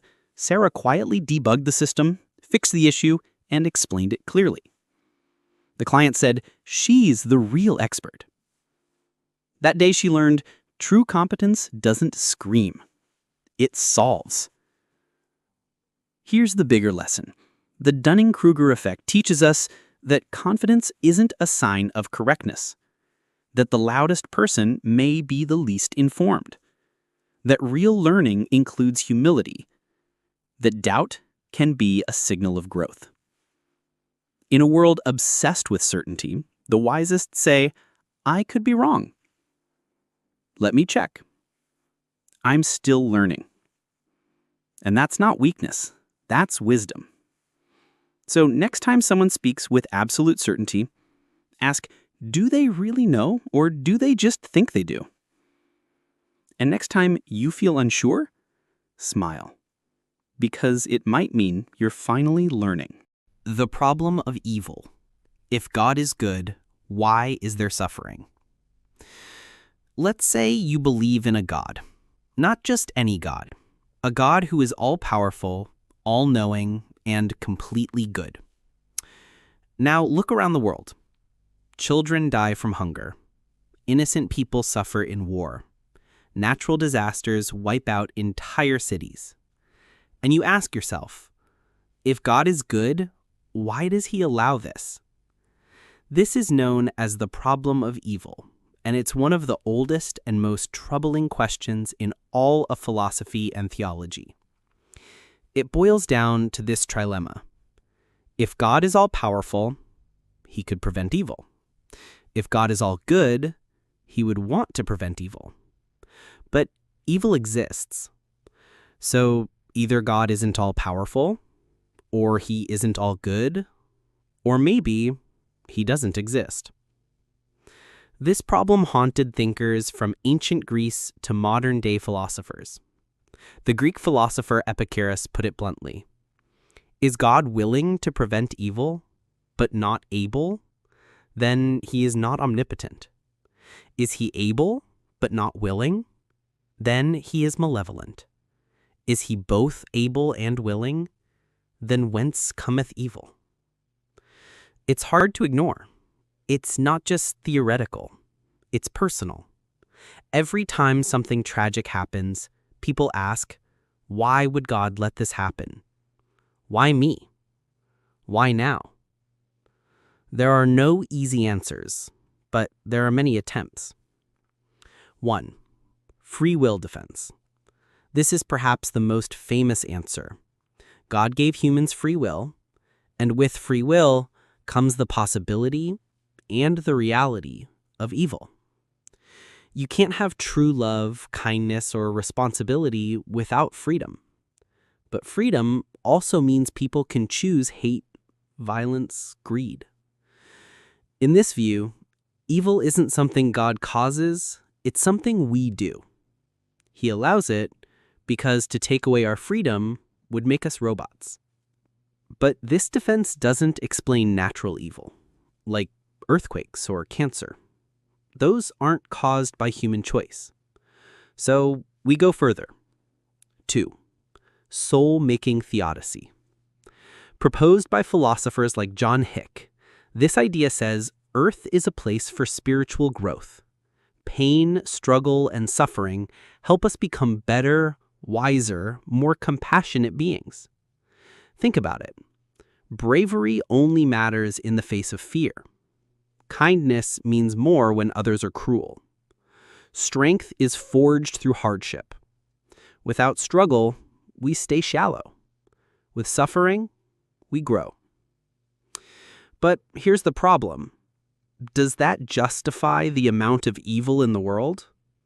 Why so much? Why so extreme? Does a child dying of leukemia really need to suffer for others to learn empathy? The question lingers. Some philosophers take a darker route. Maybe God doesn't exist. This is the atheistic argument. If a good, powerful God existed, the world would look different. Maybe the suffering isn't part of a plan. Maybe it just is. Random, brutal, natural. And meaning? That's something we create, not something that's given. This view can feel harsh, but for some, it's also freeing. If there's no cosmic script, we get to write our own. So, where does that leave us? It leaves us with questions, not easy answers. But maybe that's okay. Maybe the goal isn't to solve the problem of evil. Maybe the goal is to let it transform us into more compassionate humans, into deeper thinkers, into people who refuse to accept suffering as normal. Here's what the problem of evil teaches us. That faith, if it survives suffering, becomes deeper. That philosophy isn't about answers, it's about wrestling with questions. That goodness matters when evil exists. That being human means facing pain and choosing not to become bitter. In the end, maybe God doesn't promise to erase evil. Maybe he only promises that we won't face it alone. The bootstrap paradox. What happens when the cause is also the effect? Imagine this. One day you're cleaning out your attic and find a dusty old book titled How to Build a Time Machine. You follow the instructions and shockingly, it works. You travel back 50 years. While there, you accidentally leave the book behind. Years later, a young inventor finds that same book, and eventually that book ends up in your attic. Wait, what? Where did the book come from?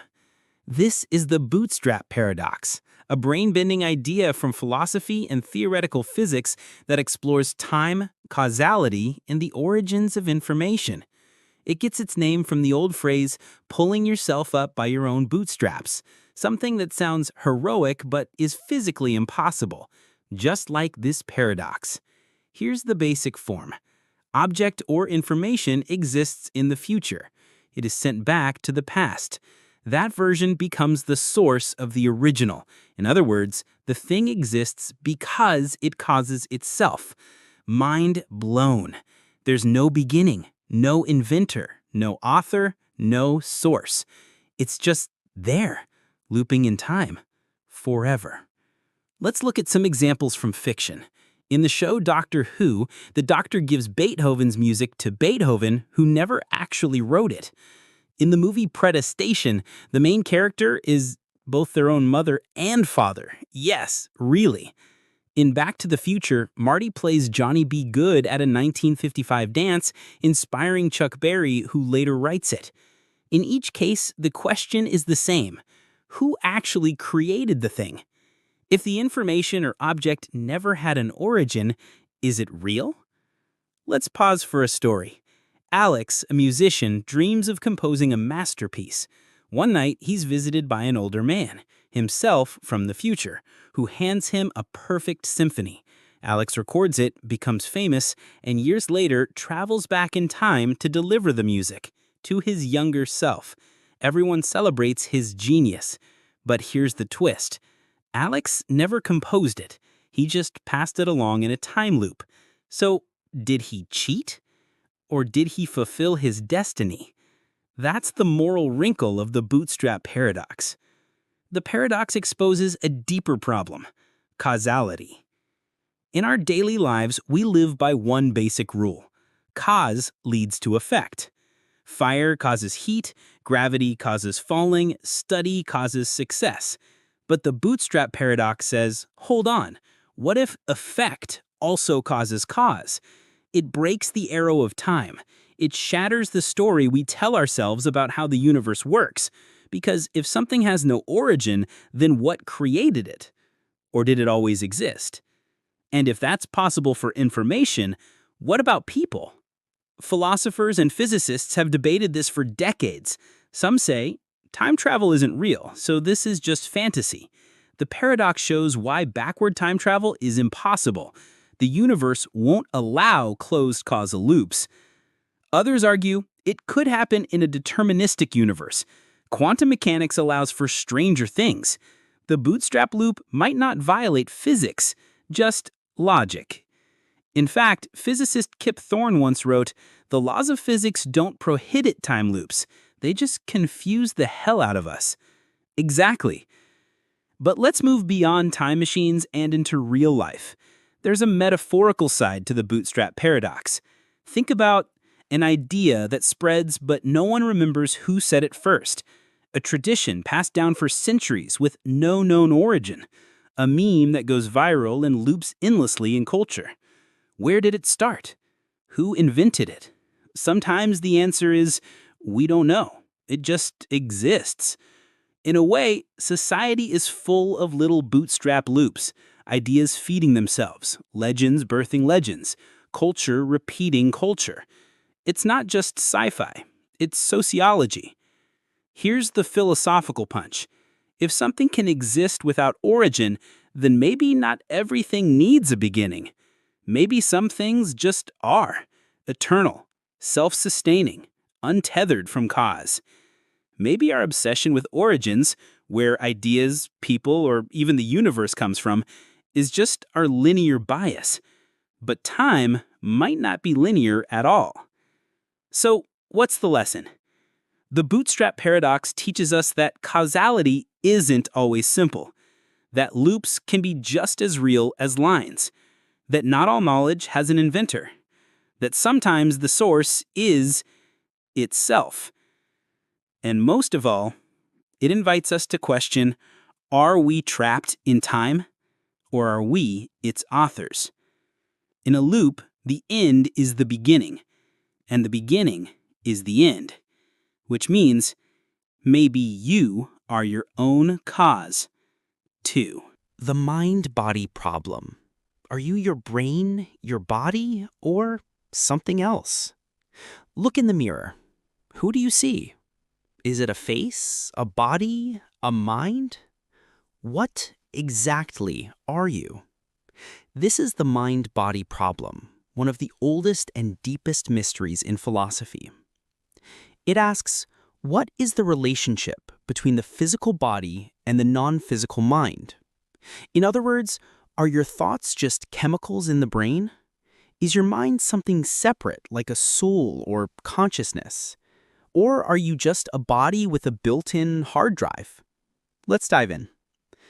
The problem dates back to the 1600s with René Descartes, the guy who famously said, "I think, therefore I am." Descartes believed that the mind and body were two separate substances. The body was material, it took up space, obeyed physical laws. The mind was immaterial. It could think, imagine, doubt, feel. He called this idea dualism, and it still influences how we think today. You hear it in phrases like, mind over matter. My body is tired, but my spirit is strong. I don't feel like myself today. It suggests that you, the real you, is something beyond your flesh. But there's a problem with dualism. If the mind and body are separate, how do they interact? If your thoughts are immaterial, how can they move your arm? If your body is physical, how can it make you feel sad? No one has ever found a place in the brain where soul plugs in. That's why many modern scientists and philosophers reject dualism. They say there's no ghost in the machine. You are the machine. This brings us to physicalism. According to physicalism, everything about the mind can be explained by the brain. Your thoughts, emotions, memories, dreams, all of them are the result of neurons firing, chemicals flowing, electricity buzzing. Your love? A cocktail of dopamine and oxytocin. Your fear? Amygdala activation and adrenaline. Your dreams? Your brain cleaning itself during sleep. Under this view, when the brain dies, you die. There's no soul floating off, no afterlife, no separate mind. You're just matter.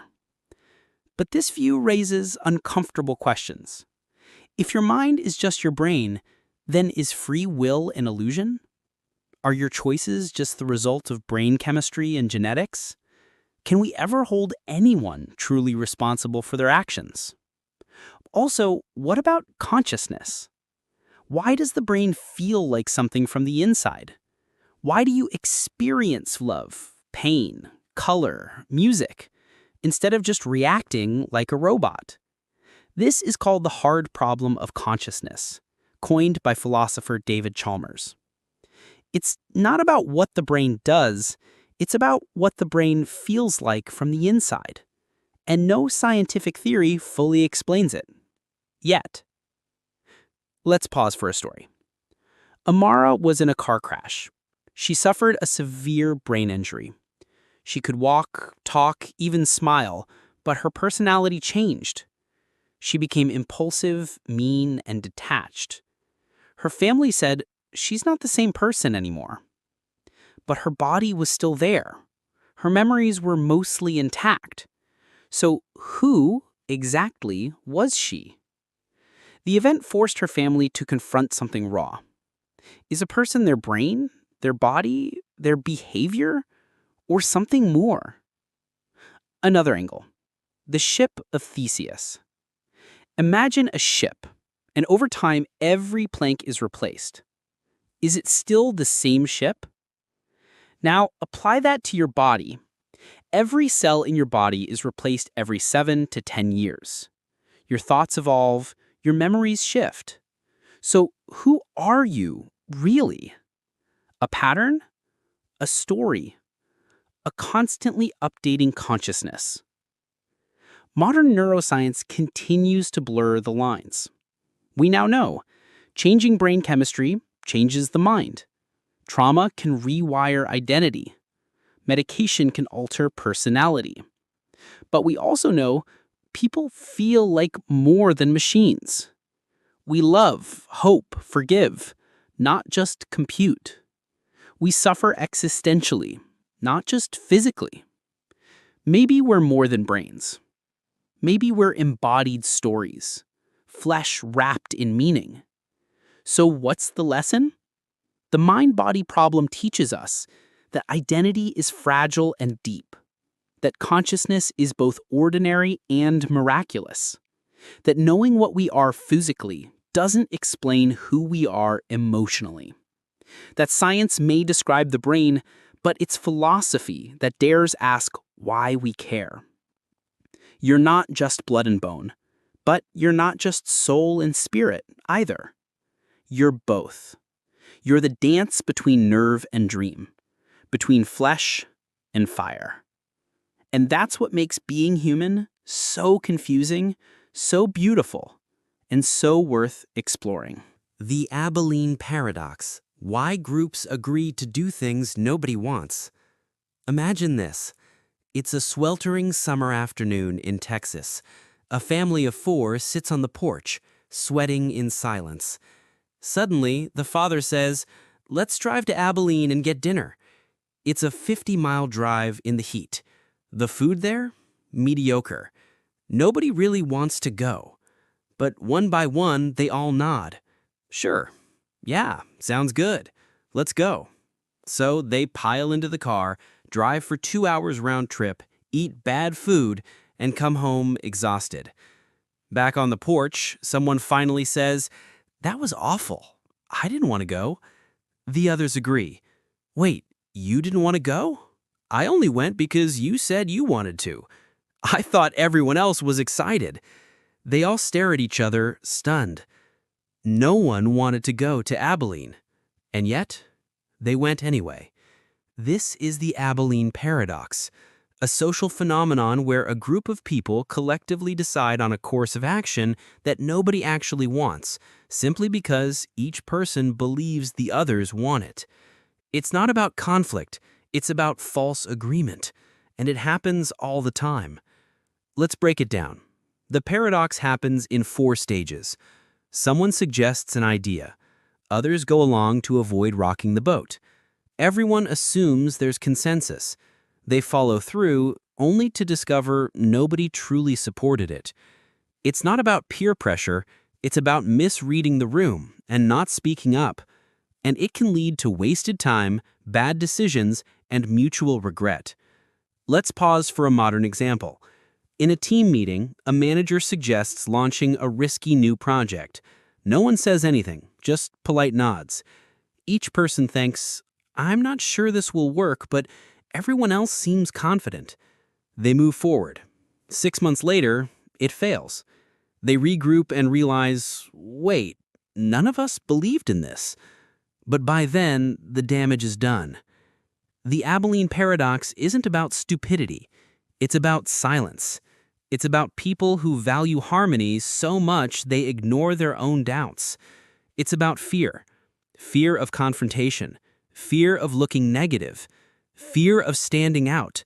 Fear of breaking the illusion. And ironically, that fear leads to more conflict later. Because unspoken truth doesn't disappear. It just waits and hits harder. Let's take it deeper. The paradox is rooted in what psychologists call pluralistic ignorance. That's when individuals misjudge what others believe and conform to a belief they don't hold. It's the same force behind people staying in bad relationships because they think the other is happy. Teams supporting a toxic policy because they assume it's popular. Societies tolerating injustice because no one else seems to care. Everyone is waiting for someone else to speak up, and no one does. So the lie becomes reality. Let's pause for a story. Lena worked at a startup. Her team agreed to take on a demanding client, one known to be unreasonable. Nobody really wanted to, but nobody said no. They all assumed, if I'm the only one who pushes back, I'll look weak. 6 months of burnout followed. Then the CEO asked, would you have said no if you knew everyone else also hated the idea? They all said, of course. That's the power of the Abilene paradox. So how do we escape it? Here's what helps. Invite dissent. Make disagreement safe, even welcome. Ask directly, is this what we all want, or are we going along with it? Be the first voice. One honest, I'm not sure about this, can unlock truth in the room. Check assumptions. Don't mistake silence for consent. Reflect after decisions. Did we do that for the right reasons or just to avoid discomfort? The paradox only lives in pretending. It dies in honesty. Let's zoom out. The Abilene paradox teaches us that consensus isn't always real, that silence can be dangerous, that going along may lead us far from where we want to be, that courage isn't just speaking against the group, it's speaking for the truth, and that truth doesn't always shout. Sometimes it just needs a little room to breathe. So next time you're in a room nodding your head, ask, do I believe in this, or am I just afraid to say no? Because maybe the road to Abilene starts not with a bad idea, but with a good person who didn't speak up. And you don't have to take that trip again. Pascal's wager. Betting on God in a game you can't prove. Imagine someone tells you this. You can't prove that God exists, but you can't prove he doesn't either. Fair. Then they add, but what if you're wrong? What are the consequences? Now you're not in a debate anymore. You're in a bet. This is Pascal's wager, a famous philosophical argument by Blaise Pascal, a 17th century French mathematician and thinker. It doesn't try to prove God exists. Instead, it says, believing in God is the rational choice, not because of certainty, but because of risk. Let's unpack it. Pascal's wager works like this. There are two possibilities. God exists, God does not exist. And two actions. You believe in God, you don't believe in God. So there are 4 possible outcomes. God exists, God doesn't exist. Believe in God, eternal reward, nothing lost. Don't believe, eternal punishment, nothing gained. Pascal argues, if God exists and you believe, infinite gain, heaven. If God exists and you don't, infinite loss, damnation. If God doesn't exist and you believe, minor loss, wasted time. If God doesn't exist and you don't, minor gain, no restrictions. So if you're being rational, the best bet is to believe. Not because you know, but because the cost of being wrong is infinite. It's a fascinating shift.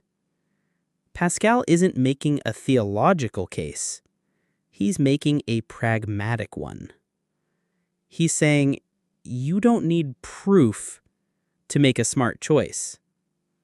You just need to calculate the risk.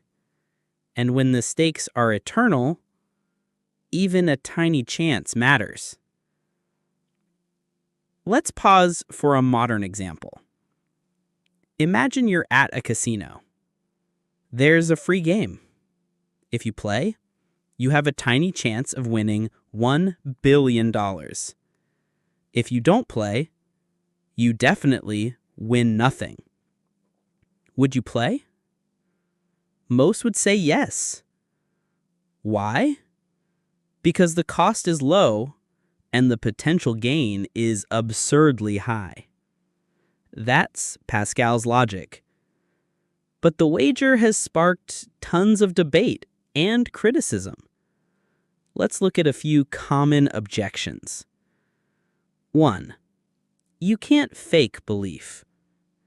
True. You can't just decide to believe like flipping a switch. But Pascal isn't saying you should pretend. He's saying start with the behavior and belief might follow. Go to church. Read scripture. Live as if God exists. Over time, faith may grow. 2. Which God are we betting on? Good point. Christianity? Islam? Hinduism? Pascal's wager assumes one specific God. If the wrong God is real, you might be betting against the truth. 3. Belief for reward isn't real faith.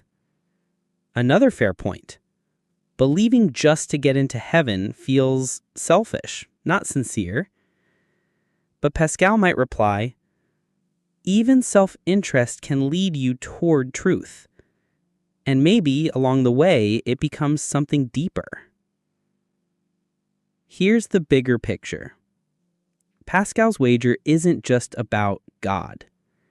It's about how we make choices under uncertainty. When you can't know for sure, you weigh the consequences. And sometimes not choosing is the biggest risk of all. Let's pause for a story. Tom was a hard-headed atheist for years. Logic, science, reason. That was his gospel. But one night while sitting by his father's hospital bed, he felt something. Not proof, not a miracle, just a quiet nudge. What if I'm wrong? That question stayed with him. He didn't convert overnight, but he started asking, listening, searching. Not because he suddenly knew, but because he realized he didn't. Pascal's wager doesn't settle the God question. It doesn't replace theology or faith or revelation. But it does challenge us to think about what we stake our lives on, what we believe in the absence of proof, and whether some bets are too big to ignore. It says, you don't need certainty to choose. You just need to know what's at stake. And maybe that's true for more than just religion. Think about telling someone you love them, starting a business, saying I'm sorry, forgiving someone, taking a leap. You can't be sure it will work, but what's the cost of never trying? Sometimes the wisest move is the one with the highest upside and the lowest regret. So whether or not you believe in God, Pascal leaves us with a challenge. In the face of the unknown, what will you risk? What will you choose? Because sometimes the smartest bet isn't about being right. It's about not being disastrously wrong. The trolley problem. Would you pull the lever? Let's set the scene. You're standing by a train track. In the distance, a runaway trolley is speeding down the rails. Up ahead, 5 people are tied to the track. If nothing changes, they'll be hit and killed. But beside you is a lever. If you pull it, the trolley will be diverted to a side track. There's only one person tied there. So you face the ultimate moral question. Do you pull the lever, sacrificing 1 to save 5? Or do you do nothing and let 5 die? Welcome to the trolley problem. one of the most famous and disturbing dilemmas in modern ethics. It was first introduced by philosopher Philippa Foot in the 1960s, and later expanded by Judith Jarvis Thomson. But really, it's a thought experiment that goes far beyond trains. It asks, is it morally right to sacrifice one life to save more, if you have to actively cause that death? Let's break it down. Option 1. Pull the lever. You intervene. 5 are saved, but you cause one person's death. Option 2. Do nothing. You don't interfere. 5 people die, but their deaths aren't directly caused by you. It's a brutal trade-off. Action versus inaction. Utilitarianism versus deontology. Head versus heart. The trolley problem pits 2 major moral frameworks against each other. 1. Utilitarianism. Do the most good for the most people. Pulling the lever is the right choice. 5 saved is better than 1. The math is clear. The outcome is better. 2. Deontology ethics. Some actions are inherently wrong, no matter the result. Killing an innocent person, even to save 5, is morally forbidden. You don't get to play God. So letting the trolley hit 5 is tragic, but at least you didn't actively kill someone. But it gets more complicated. Let's tweak the scenario. Now you're standing on a footbridge above the track. The trolley is coming. Next to you is a large man. If you push him onto the tracks, he'll stop the trolley and save the 5. Do you push him? Most people say no. Even though the logic is the same, 1 dies to save 5. Why does that feel different? Because you're not just pulling a lever. You're touching someone. You're making their body the instrument of death. That feels more personal, more wrong. So what's the lesson? The trolley problem exposes the tension between results, what happens, and rules, what's right to do. It shows how hard it is to apply abstract morals to real life. Because in the real world, every decision involves emotions, consequences, regret, responsibility, and most of all, uncertainty. Let's pause for a real-world parallel. During the COVID-19 pandemic, governments had to make choices. Lockdowns saved lives, but hurt mental health and jobs. Prioritizing elderly and vaccines, but what about younger essential workers? Reopening economies, knowing it might increase death rates. These aren't trolleys and tracks, but they are the same kind of choice. Sacrifice some for the benefit of many? Who decides? And who bears the weight? The trolley problem also raises deep psychological insights. In tests, people are more likely to pull the lever, but less likely to push the man. Why? Because our brains react more strongly to direct harm. We judge intent more harshly than outcome. And we don't want to feel like killers, even if it saves more lives. Let's pause for a story. Emily is a surgeon. She has 6 patients. 1 needs a new heart. The other 5 each need a different organ. One day, a healthy man walks in for a checkup. She could, in theory, kill him and save the 5. But she doesn't. Why not? Because trust matters. If people feared doctors would sacrifice them, no one would seek help. So ethics isn't just about math. It's about systems, trust, values. Sometimes doing more good can break the very fabric of what's good. So what does the trolley problem teach us? That some choices have no clean answers. That morality involves both numbers and human dignity. that intention, context, and emotion shape our ethics, that living morally means sometimes living with painful consequences, and most of all, that philosophy isn't about being clever, it's about confronting what it means to be human. So the next time you face a hard choice, one where no outcome feels right, remember, you're not alone. Humans have wrestled with this for centuries, and maybe the goal isn't to find the perfect answer, but to stay awake enough to feel the weight of the decision. Because the worst thing you can do is stop asking. The veil of ignorance, the fairest way to build a just society. Imagine this. You're designing a brand new society.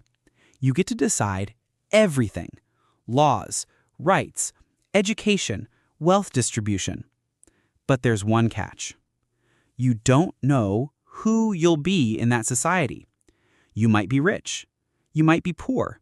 You might be disabled or powerful or a single mother or a prisoner. You have no idea. Now, with that ignorance, how would you design the rules? That's the thought experiment behind the veil of ignorance, created by philosopher John Rawls, and it might be the most powerful tool we have for thinking about justice. Let's break it down. Rawls imagined what he called the original position, a hypothetical situation where a group of rational people come together to design a society, but from behind a veil of ignorance, meaning they don't know their race, gender, intelligence, wealth, talents, religion, or family background. They must create a system without knowing their position in it. The idea is this: if you don't know whether you'll end up on top or bottom, you'll design a system that's fair for everyone. Let's try it ourselves. Behind the veil, you ask, should healthcare be a privilege or a right? What if you're born with a chronic illness? Should schools be funded by local taxes? What if you grow up in a poor neighborhood? Should billionaires be taxed more? What if you're not the billionaire? It forces you to imagine fairness not from your current status, but from any possible life. That's moral clarity. The veil of ignorance doesn't tell you what's right, it gives you a method for finding it. It asks, would you still agree to this rule if you had no idea who you'd be? And if the answer is no, then maybe the rule isn't just. Let's pause for a real-world example. In some countries, university admission depends heavily on private tutoring. Wealthy kids get better scores. Poor kids fall behind, not because they're less smart, but because they can't afford help. Now imagine you're behind the veil. Would you design that system? Only if you were sure you'd be one of the wealthy. But if you weren't, you'd probably want equal access to education. That's how the veil works. It strips away bias and forces empathy. Rawls believed that a just society would emerge from this process with two key principles: equal basic liberties for all, speech, religion, vote, etc., and social and economic inequalities are allowed only if they benefit the least advantaged. That second point is crucial. It means you can have CEOs and millionaires, but only if their success lifts up everyone else too. Inequality isn't evil, but it must serve justice. Of course, not everyone agrees with Rawls. Some critics argue people behind the veil would still be selfish. It's too idealistic. Real society doesn't work that way. People aren't blank slates. They bring preferences. True. But even if it's imperfect, the veil of ignorance remains a powerful mental tool. It cuts through privilege. It challenges entitlement. It humbles you.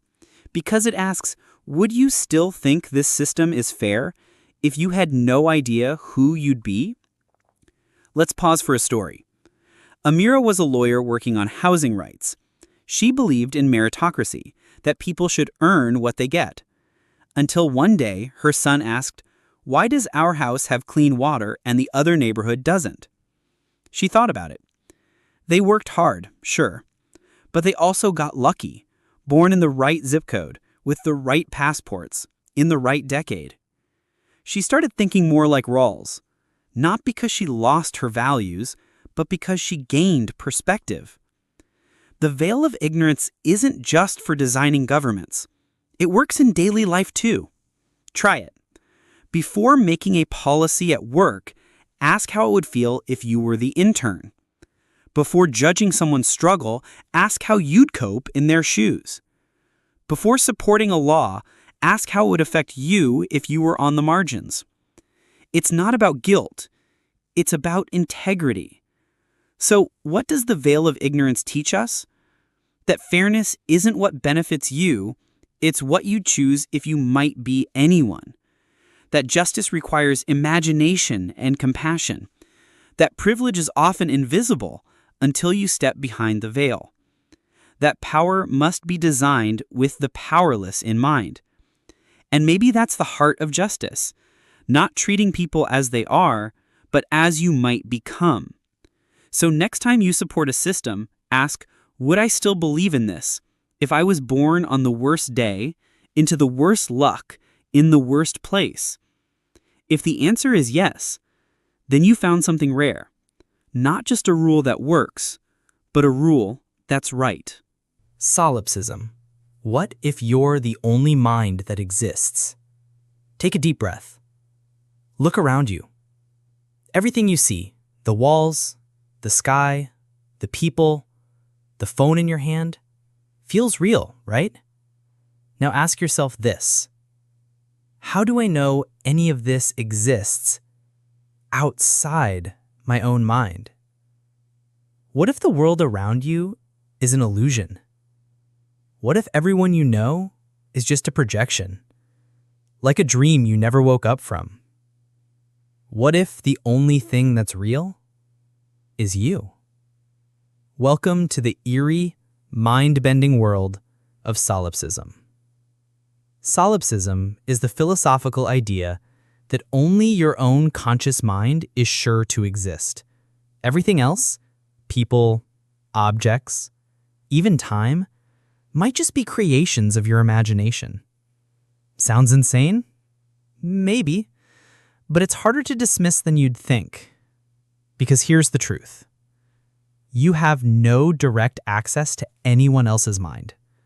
All you know is your own thoughts. And if you strip away assumptions, what remains? Just you, the thinker, the observer. Let's take a simple example. You're reading this right now. You see words, you hear your inner voice, you feel yourself sitting in a chair, maybe sipping a drink, but pause. Can you prove that the device you're reading this on is real? Or that the chair is real? Or even that I, the one writing this, exists at all? Or am I just part of your imagination? It's creepy. It's unsettling. And it's exactly what solipsism dares us to consider. This idea traces back to René Descartes, the famous 17th century philosopher. He asked, what if an evil demon is deceiving me at every turn? What if all our experiences are fake, like a dream we can't detect? His solution was famous. Cogito, ergo sum. I think, therefore, I am. Even if everything is an illusion, the fact that you are thinking proves at least one thing is real. Your own mind. But after that, all bets are off. Let's bring it modern. Imagine a hyper-advanced virtual reality headset. You put it on, and it simulates life down to the smallest detail. The taste of coffee, the sound of laughter, the weight of sorrow. Would you know it's not real? Now imagine you've been wearing that headset since birth and never took it off. That's the solipsistic nightmare. Let's pause for a story. James, a philosophy student, once had a mental breakdown during finals. He called his professor and whispered, "What if this school, this town, all of it is just part of my dream?" The professor replied, "That's possible, but don't forget, in your dream, your tuition is still due." It was a joke, but a powerful one. Because even if the world is fake, we still have to live in it. Here's the strange truth about solipsism. It's nearly impossible to disprove.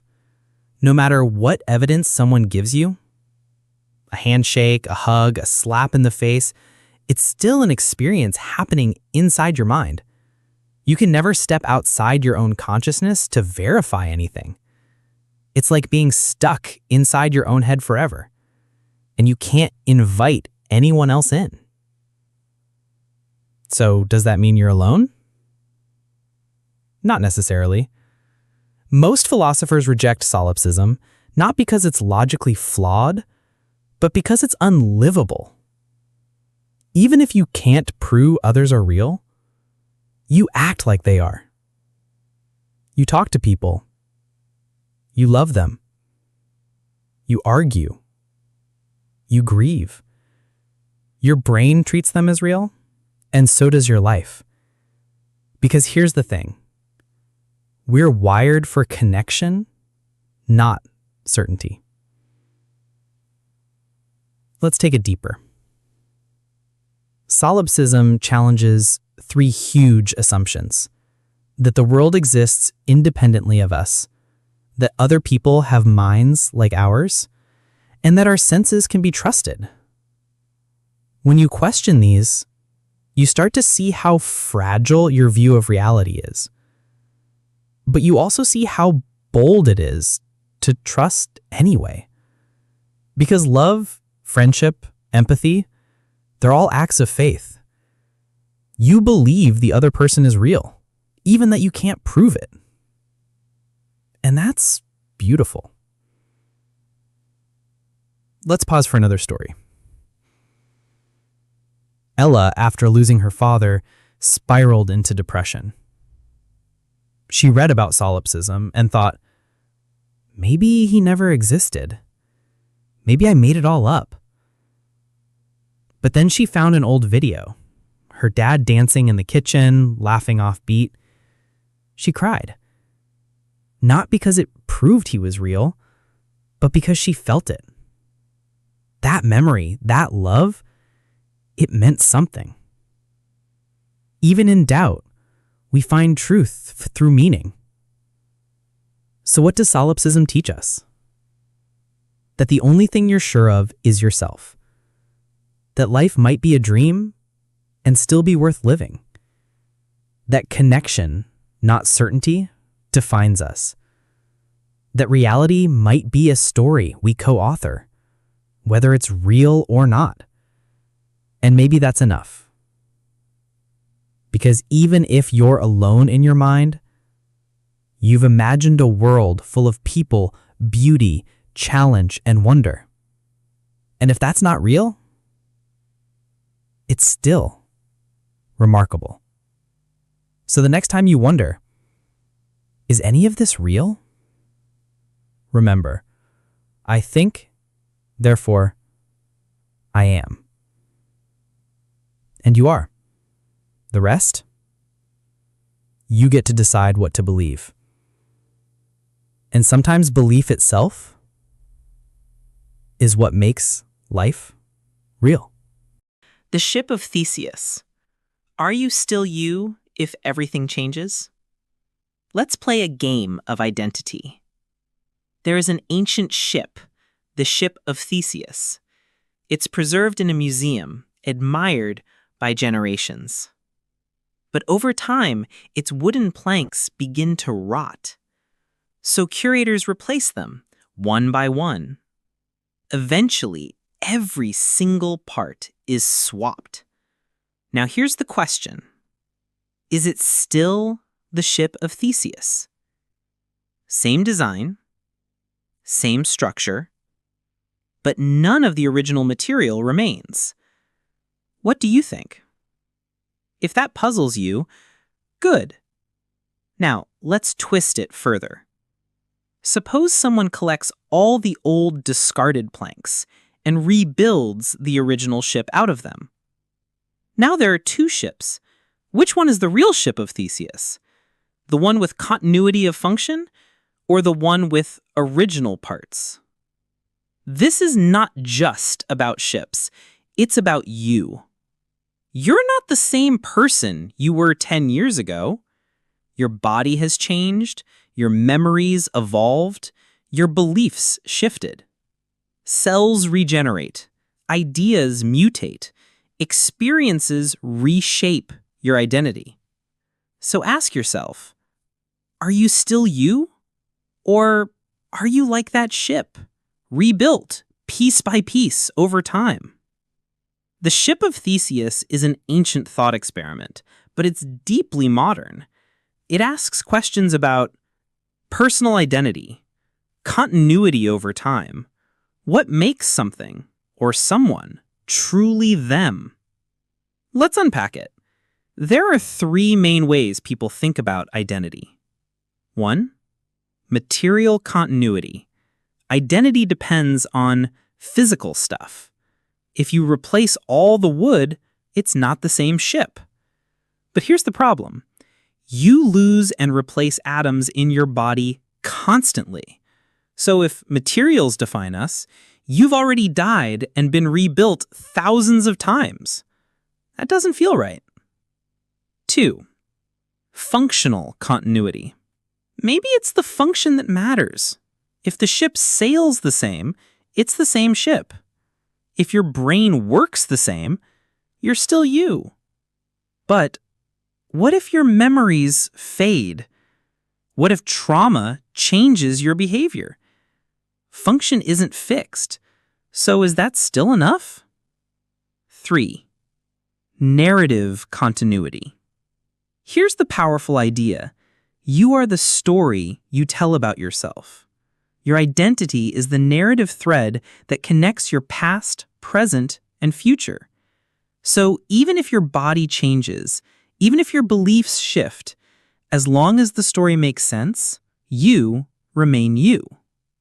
That's the most human answer, because we're not objects, we're authors. Let's pause for a real-world story. Jason suffered a brain injury in a car crash. He lost parts of his memory, names, dates, favorite songs. When he woke up, he cried not because he was in pain, but because he didn't feel like himself anymore.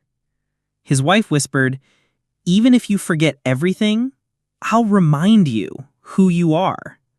She believed his identity wasn't just in his brain.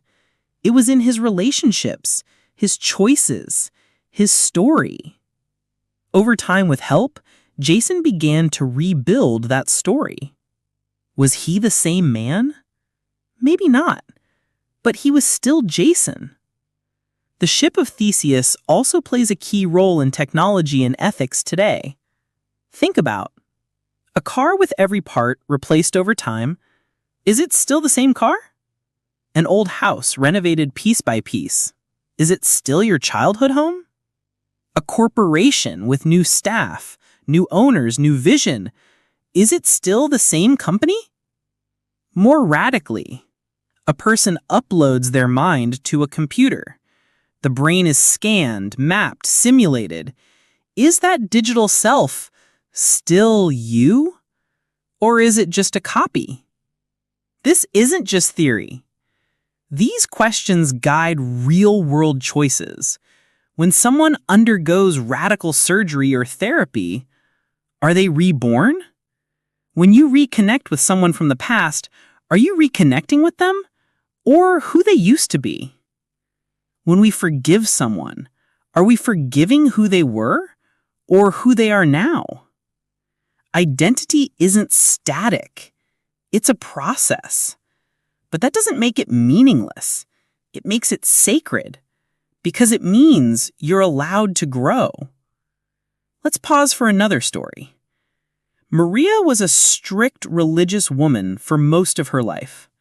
Then in her 50s, she came out as gay. Some people said she changed. Others said she was always like this. Now she's just honest. Maria herself said, "I didn't become someone else. I just stopped pretending I wasn't." Was she still Maria?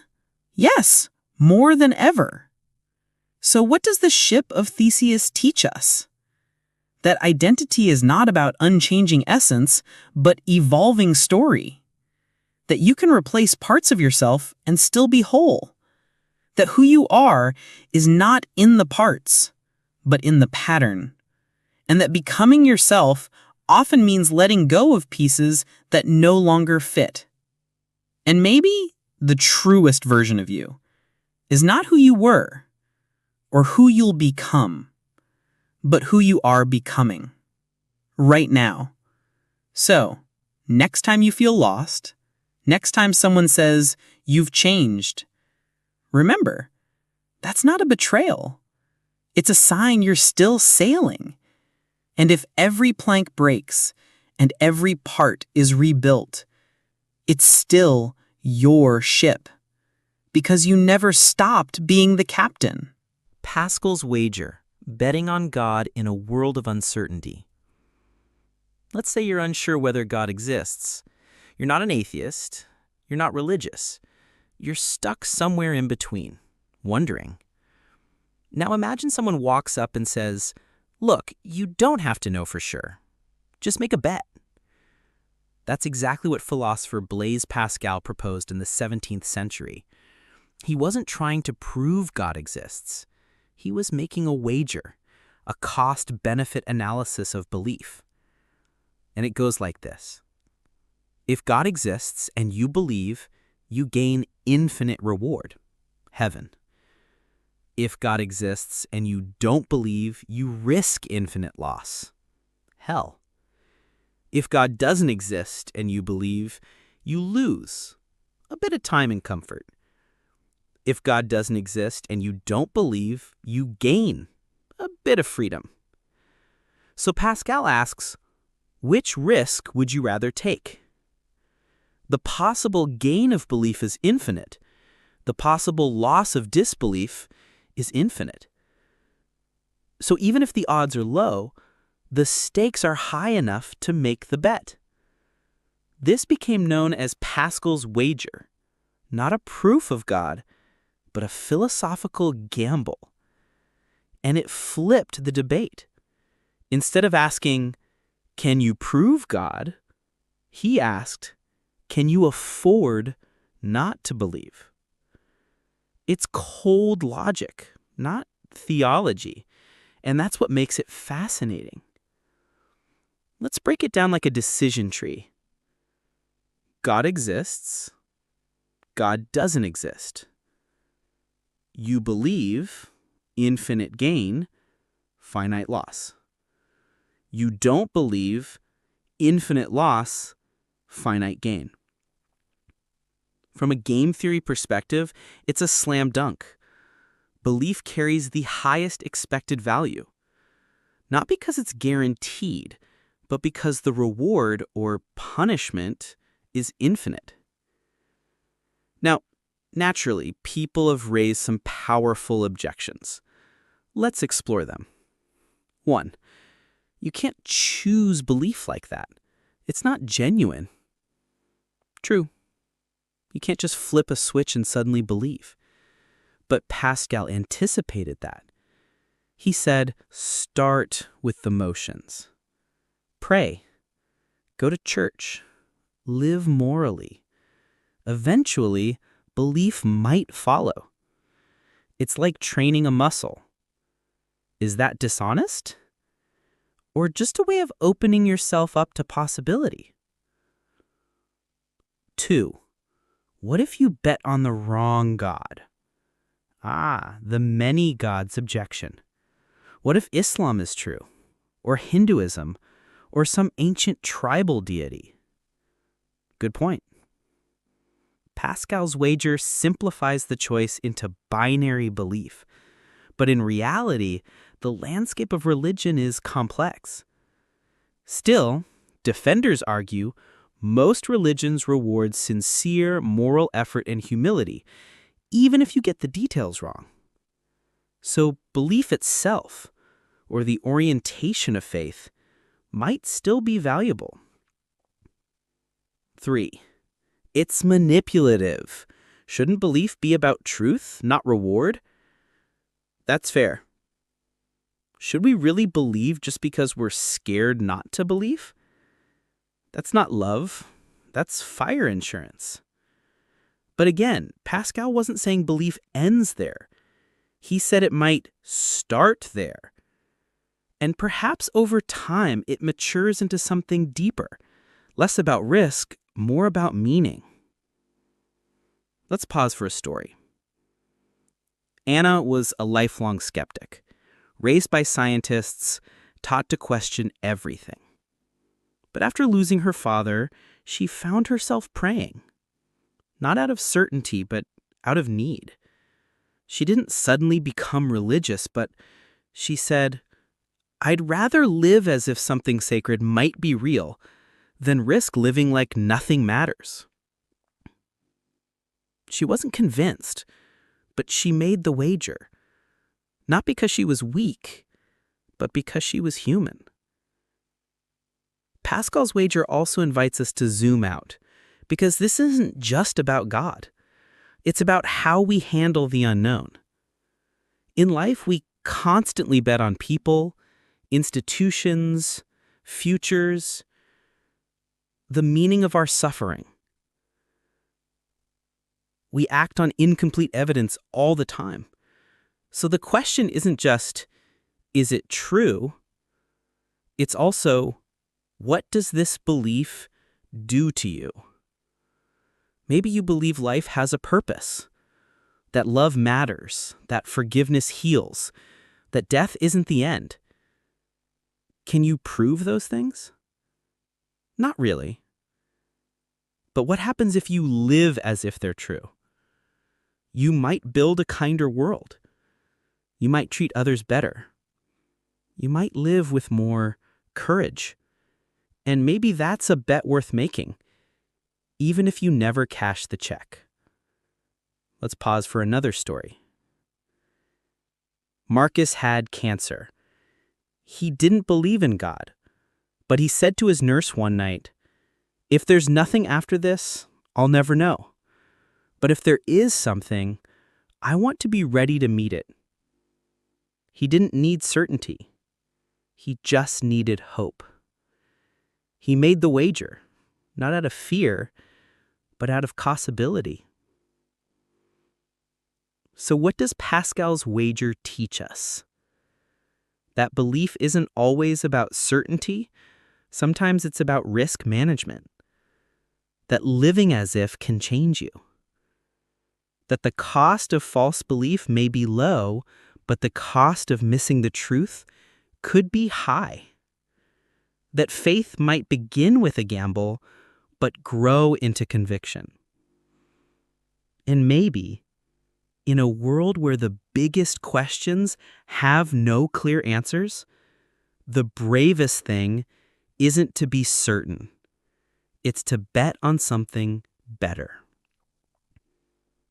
So the next time you're stuck between doubt and faith, ask yourself, what kind of person do I want to become based on how I choose to live? Because maybe that answer is more important than any proof you'll ever find. Camus' myth of Sisyphus, the rebel who smiled at the absurd. Imagine this. A man is condemned by the gods to a cruel fate. His task? To push a massive boulder up a mountain, only for it to roll back down. Again and again and again, forever. No victory, no end, just endless effort for nothing. That man is Sisyphus. And for centuries, people saw him as a symbol of punishment. But French philosopher Albert Camus saw something else. He saw freedom. Camus used Sisyphus as the center of his essay on the absurd. What is the absurd? It's the tension between our desperate hunger for meaning, order, and clarity, and a universe that offers silence, chaos, and randomness. We ask, why are we here? The world replies, silence. That silence, that contradiction, is the absurd. And Camus said, don't run from it. Don't invent fake meanings. Don't lie to yourself. Don't numb it with distractions. Instead, face it, embrace it, defy it. Sisyphus becomes our hero not because he escapes, but because he keeps pushing. He knows the boulder will fall, but he still climbs. That's the rebel spirit. Camus writes, one must imagine Sisyphus happy. Wait, happy? Yes, because in the face of a meaningless task, Sisyphus chooses dignity. He refuses to surrender. That is freedom. Let's pause for a real-world story. Lena is a single mom working 2 jobs. Every day, it's the same routine. Wake up, feed her kids, commute, work, come home, repeat. She's exhausted. One night, she tells a friend, it feels like I'm pushing a boulder every day. Her friend asks, then why do you keep going? She replies, because my kids are watching, and because I get to choose how I carry the weight. That's Sisyphus, in modern form. Camus didn't believe in a grand meaning, but he did believe in creating your own. He believed the world was indifferent, but we don't have to be. His call wasn't to despair, but to revolt, not with violence, but with authenticity, courage, and joy in the face of the absurd. Here's the heart of the idea. You may not be able to control the size of your boulder, but you can choose how you push it. With anger? With bitterness? Or with style? With stubborn joy? Maybe that's what makes us truly human. Not that we escape suffering, but that we walk into it with our eyes open and still smile. Camus' view might feel bleak at first. No gods to reward you, no fate to guide you, no guarantee that life matters. But maybe that's what makes your life sacred. Because you're not a puppet, you're the author. And every day you choose to rise again. Even when the rock rolls back. Especially then. Let's pause for another story. Tariq is an artist. He paints abstract murals in cities where no one knows his name. Sometimes they're erased. Sometimes no one notices. Still, he wakes up, picks his brush, and paints. A friend once asked, why keep doing this if it disappears? He smiled and said, because while I'm painting, I'm alive. The meaning is in the motion. That's Camus' rebellion, not in grand speeches, but in showing up, for no other reason than to say, I was here, and I didn't quit. So what does the myth of Sisyphus teach us? That life doesn't need to be justified by an afterlife or reward, that effort itself can be noble even without outcome, that embracing the absurd gives you power, not despair, that rebellion isn't shouting at the sky, but it's showing up every damn day. And most of all, that meaning isn't found, it's made in how you carry your stone. So, next time you feel like life's a loop, when progress feels erased, when joy feels fleeting, pause and remember Sisyphus. He's still climbing. And so are you. Nietzsche's eternal recurrence. What if you had to live this life over and over again? Imagine this. One night, as you're lying in bed, a mysterious figure appears. And he tells you, this life, the one you've just lived, you will have to live again. Every moment, every pain, every joy, every breath. Over and over again. Not once, but for all eternity. No changes, no edits, no fast forward. Just eternal recurrence. Would you scream in horror or smile because you lived a life worth repeating? That's the chilling and empowering thought experiment from Friedrich Nietzsche. And it's not just about time. It's a test of how you're living right now. Let's unpack this. Nietzsche wasn't claiming the universe literally rewinds in cycles. He wasn't talking physics. He was talking values. He believed this question, the eternal recurrence, was a moral filter. Would you be willing to live this exact life again and again, exactly as it is, forever? If the answer is no, then maybe something has to change. It's not about hedonism. It's not live for pleasure. It's about affirmation. Nietzsche wanted you to ask, can you say yes to your suffering, not just your success? Can you own your choices, even the hard ones? Can you accept life in its wholeness, not just the filtered version? Because if you're only willing to relive the good parts, you're not really alive. You're curating a highlight reel. Let's pause for a story. Aelius was a burned-out lawyer. He made good money, had a nice apartment, but every day felt like a rerun. One day, he read Nietzsche's idea. He closed his eyes and imagined, what if this exact day repeated forever? The conference calls, the fake smiles, the silent dinners. He realized he was living a life he couldn't bear to relive once, let alone for eternity. So he made a change. He quit. Started working with immigrants. Harder work, less money. But now, when he imagines the eternal loop, he nods. Eternal recurrence doesn't require belief in reincarnation. It requires presence. It asks you to stop postponing. Because most people live life like a rehearsal. They say, next year I'll travel. When I retire, I'll write that book. Once the kids are grown, I'll find myself. But Nietzsche says, what if this is it? What if there's no next time? What if this moment must bear the weight of forever? Would you still live the same way? Or would you begin again, differently, right now?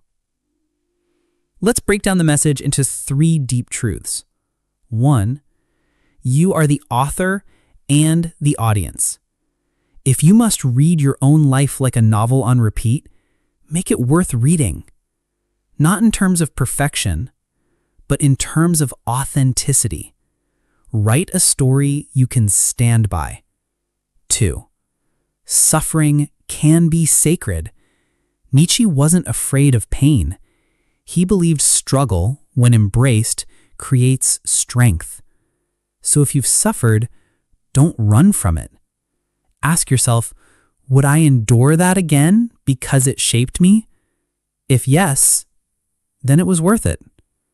3, meaning isn't found, it's forged. The eternal recurrence forces you to take full responsibility, not blame, but authorship. If you had to relive this life forever, would you be proud of the way you've loved, created, spoken, stood, forgiven? That's the weight of meaning and the gift of the thought experiment. Let's pause for another story. Maya was an artist. She struggled with depression. Sometimes weeks passed and she didn't paint a thing. She read Nietzsche and broke down crying, not because she believed in the idea, but because she finally heard the message. If my life is on repeat, I want it to include beauty, even if no one sees it. She started painting again, not for fame, but for the eternal witness, herself. So what does Nietzsche's eternal recurrence teach us?